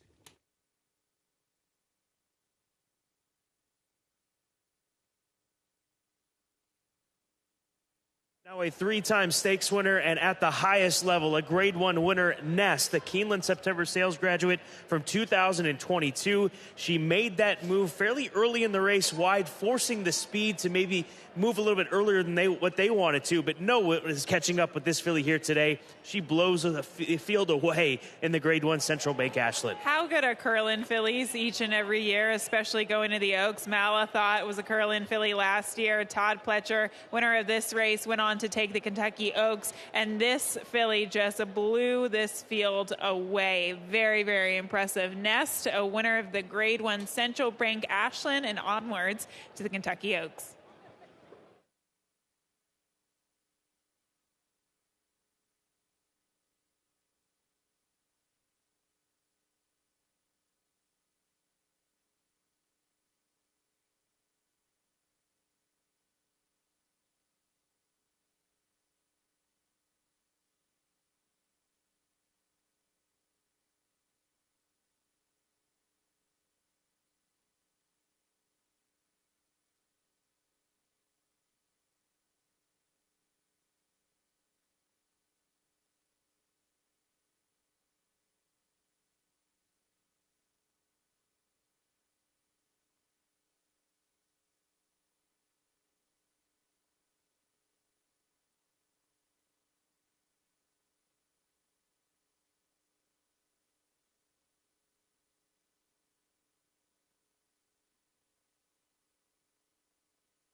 Unofficial results of Keeneland's featured ninth race, the Central Bank Ashland.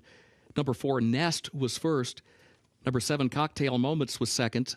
Number 2, Interstate Daydream, third. And number 3, Awake at Midnight, fourth. 4-7-2-3 unofficial.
Unofficial winner of Keeneland's 9th and featured race, 85th running of the Central Bank Ashland Grade 1.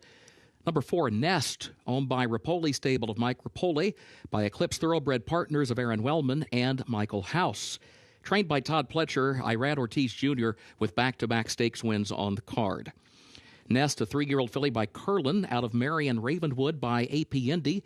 The winner bred in Kentucky by Ashview Farm and Colts Neck Stables. This Keeneland September sales graduate gets the mile at a 16th over a main track listed Muddy in 1 minute 44.46 seconds, and the results are now official. 4.723 the official results. Nest winning the Central Bank Ashland by 8 1/4 lengths.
Representing Central Bank, Mr. Luther Deaton, President and CEO, presents the trophy for the Central Bank Ashland to the connections of Nest.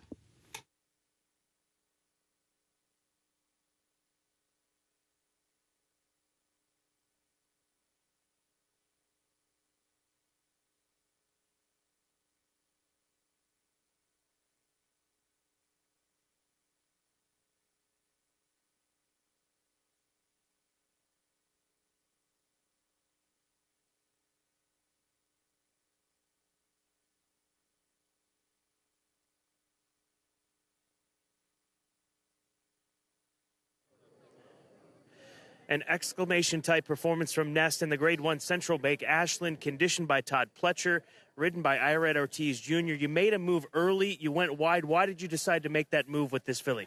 I talked to the trainer. He told me make sure it's the first wire, and this filly supposed to go a little longer. You know, we know she wants to go a little longer, so we wasn't afraid to move a little early.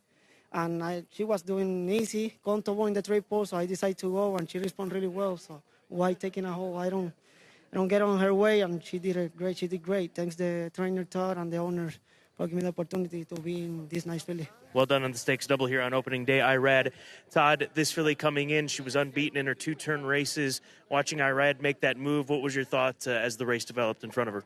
I thought he got her into a good, comfortable rhythm going down the backside, and you know we didn't want anyone to get away from us with a short run to the finish line. So I knew that when he had her revved up, she was taking him there pretty easily, and then she kicked on nicely down the lane and kind of wrapped up on her lead. So it was everything we could have hoped for. Did you feel that she had that kind of a run in her coming into this race today? Well, you know, she's a filly that's improved all the time. She was able to win her debut going a mile and a 16th, which you don't see many horses do. We've always felt like as she matured and the races got longer that she was going to get better, and I really liked the way she'd been training since the Sun Coast. She just kept getting better and better. Congratulations. Thank you. Nest, a Grade 1 winner after the Central Bank Ashland, on to the Kentucky Oaks.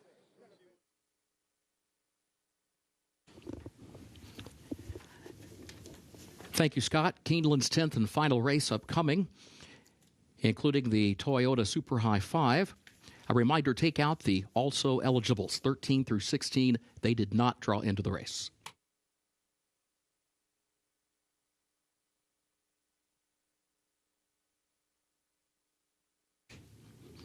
Turf course listed good, rail at 20 feet.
10th and final on this opening day card. Don't forget to join us tomorrow. We've got a massive day in front of us. We just had the Phillies race in the Grade 1 Central Bank Ashland. The highlight tomorrow, the Grade 1 Toyota Bluegrass, as the Colts look to stamp their tickets to the Kentucky Derby. We'll start the conversation with my top selection here. Bay Storm for Bridlewood Farm and trainer Jonathan Thomas. This is a filly by Cantheros that gets set to make her Keeneland debut.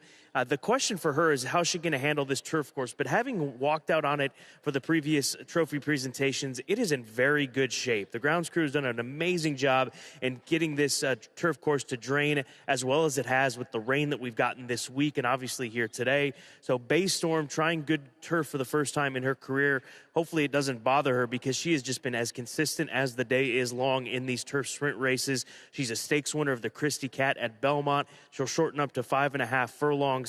I think that run going 5.5 furlongs at Saratoga, she just didn't have the early position that she needs. That's the key for this filly, is to be forward. And she's got Luis Saez in the saddle, who always seems to get horses to break so well and smoothly out of the starting gate with really asking all that much or quarter horsing them away from there, as we like to call it. So my top selection, 5-2, Bay Storm, Saez, Jonathan Thomas, Bridlewood Farm here in the nightcap. As far as the second choice, go just one to her outside. That's the number 10 horse, Spicy Marg, an Into Mischief filly for Gray Lister, Brian Lister, and their father, Wayne. This is a filly that tends to make the lead. There's no question about it, but the wide draw may catch up with her. That's the worry that I would have with this filly here today. She ran ran really well, I should say, blew the doors off the field in a sort of a way last time out at Keeneland, and that was 5 months ago. So the comeback here today, she has to make the lead to be at her best. She's never won it without making the lead. So Spicy Marg on the outside, the number 10 horse, 6-1 with Johnny V in the saddle. And then finally, Illegal Smile, another one for Wesley. This is a filly for Hat Creek Racing, daughter of Camacho, who was 1-for-1 here at Keeneland. And that was her most recent start. She beat a very good field on that afternoon on October 17th. She beat Navratilova, who just 12 days later would come back here and spring the upset in the Grade 3 Valley View. And then the runner-up, Bullseye Beauty, won a stakes race at Turfway Park in December. So she beat two stakes fillies on that afternoon, but hasn't been seen since that day at the end of October. This is her comeback race. She finds herself with a stiff group to face off against, but she's got a good draw down on the inside as she sits at odds of 3-1. A wonderful way to close things out. Second level allowance condition race going 5.5 furlongs on the turf course, a race worth $120,000. Don't forget about the Toyota $1 Super High Five. That's available here in race number 10, and we are less than 11 minutes away from post time for the nightcap here on opening day.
Horses are entering the track for Keeneland's 10th and final race, the running meet allowance. Fillies and mares age 4 and up, 5.5 furlongs over the turf-listed good rail at 20 feet. Take out the also eligibles, 13 through 16. They did not draw into the race. Race 10 features the Toyota $1 Super High 5 wager. Post time at 6 minutes.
Some front-side observations here as we close in on the 10th and final today here at Keeneland. Blissful Change is where we'll start. Blissful Change, excuse me. That's the number 1 horse for Joe Sharp and Big E Stables, a filly that comes into this race off of a victory. She came into that last race off of a very long layoff, and I like the way that she was carrying herself. She looks slick and fit and full of energy, so it's 16-1.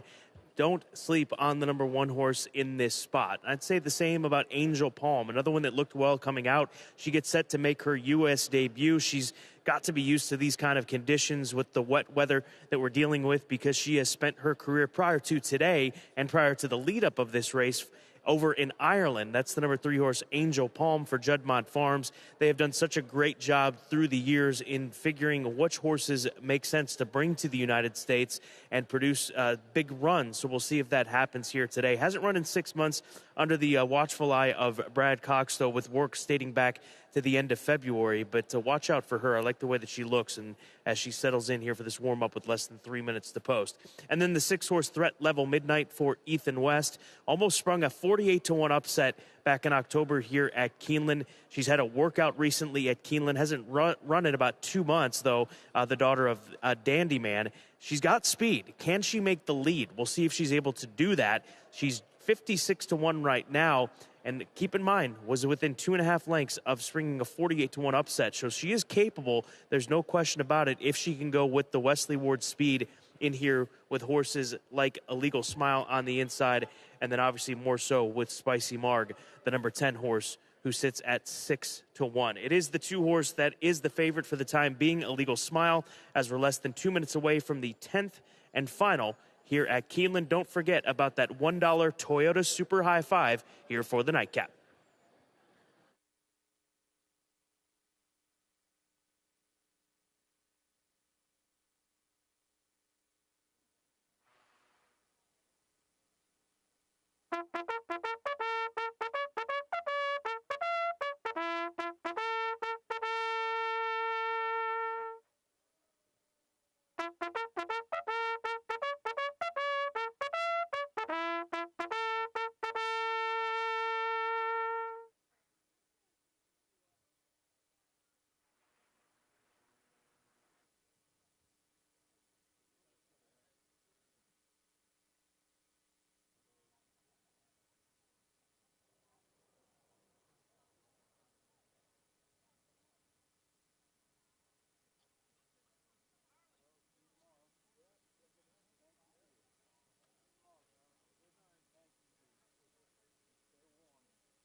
Horses have reached the starting gate for Keeneland's 10th and final race, the Runnymede.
They are at the post. And they're off.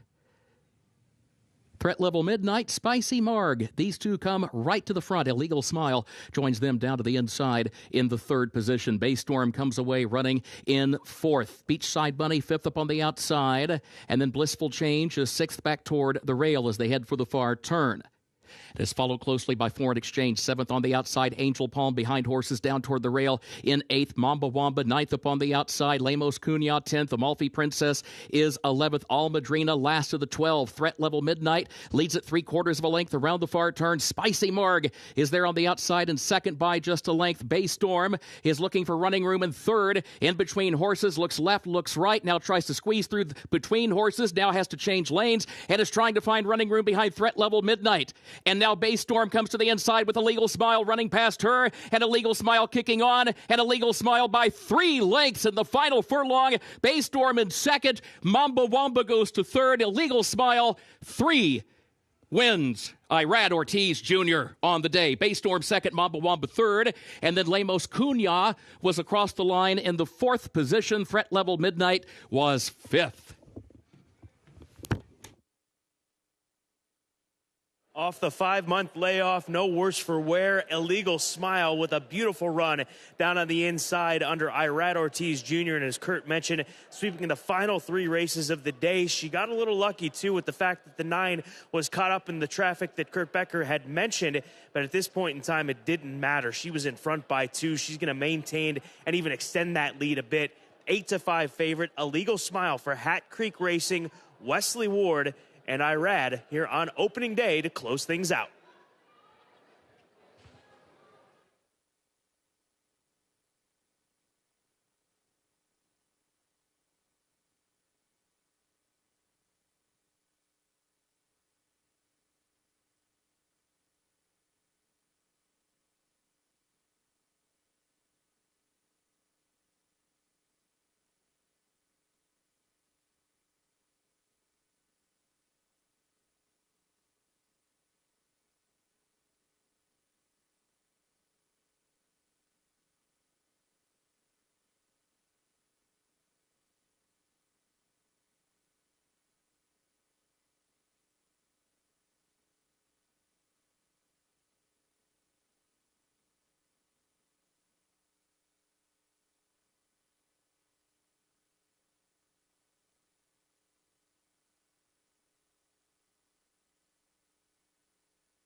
Unofficial results of Keeneland's 10th race.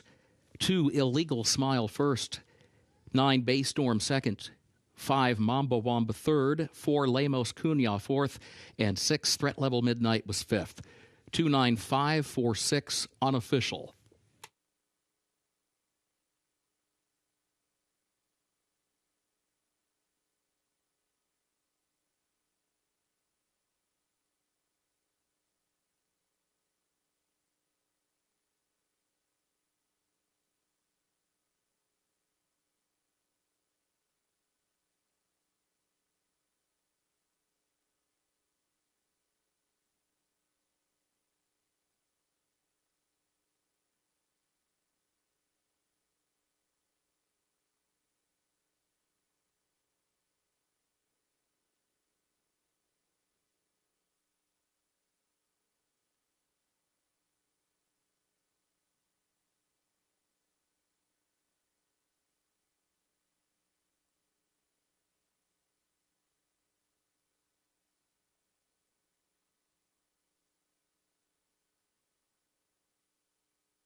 In the winner's circle for Keeneland's 10th and final race, the unofficial winner of the Runnymede Allowance, number 2, Illegal Smile. Owned by Hat Creek Racing, trained by Wesley Ward. 3 straight wins for Irad Ortiz Jr. to close today's card. Illegal Smile, a 4-year-old daughter of Camacho out of Fine If by Ifraj, bred in Ireland by Maxwell Irvin. 5.5 furlongs over the turf, listed good, 1 minute 3.17. And the results of race 10 are official. 29546, the official results.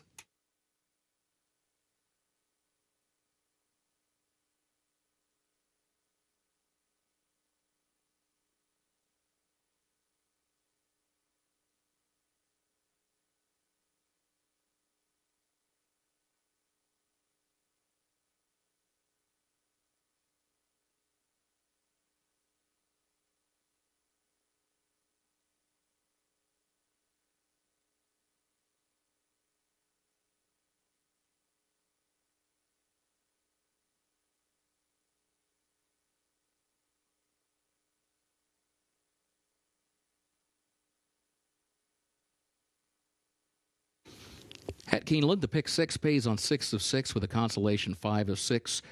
Late pick 5 on 5 of 5 with a 4 of 5 consolation there as well. Now the trophy presentation. In the winner's circle, the Runnymede Trophy, presented to the connections of Illegal Smile.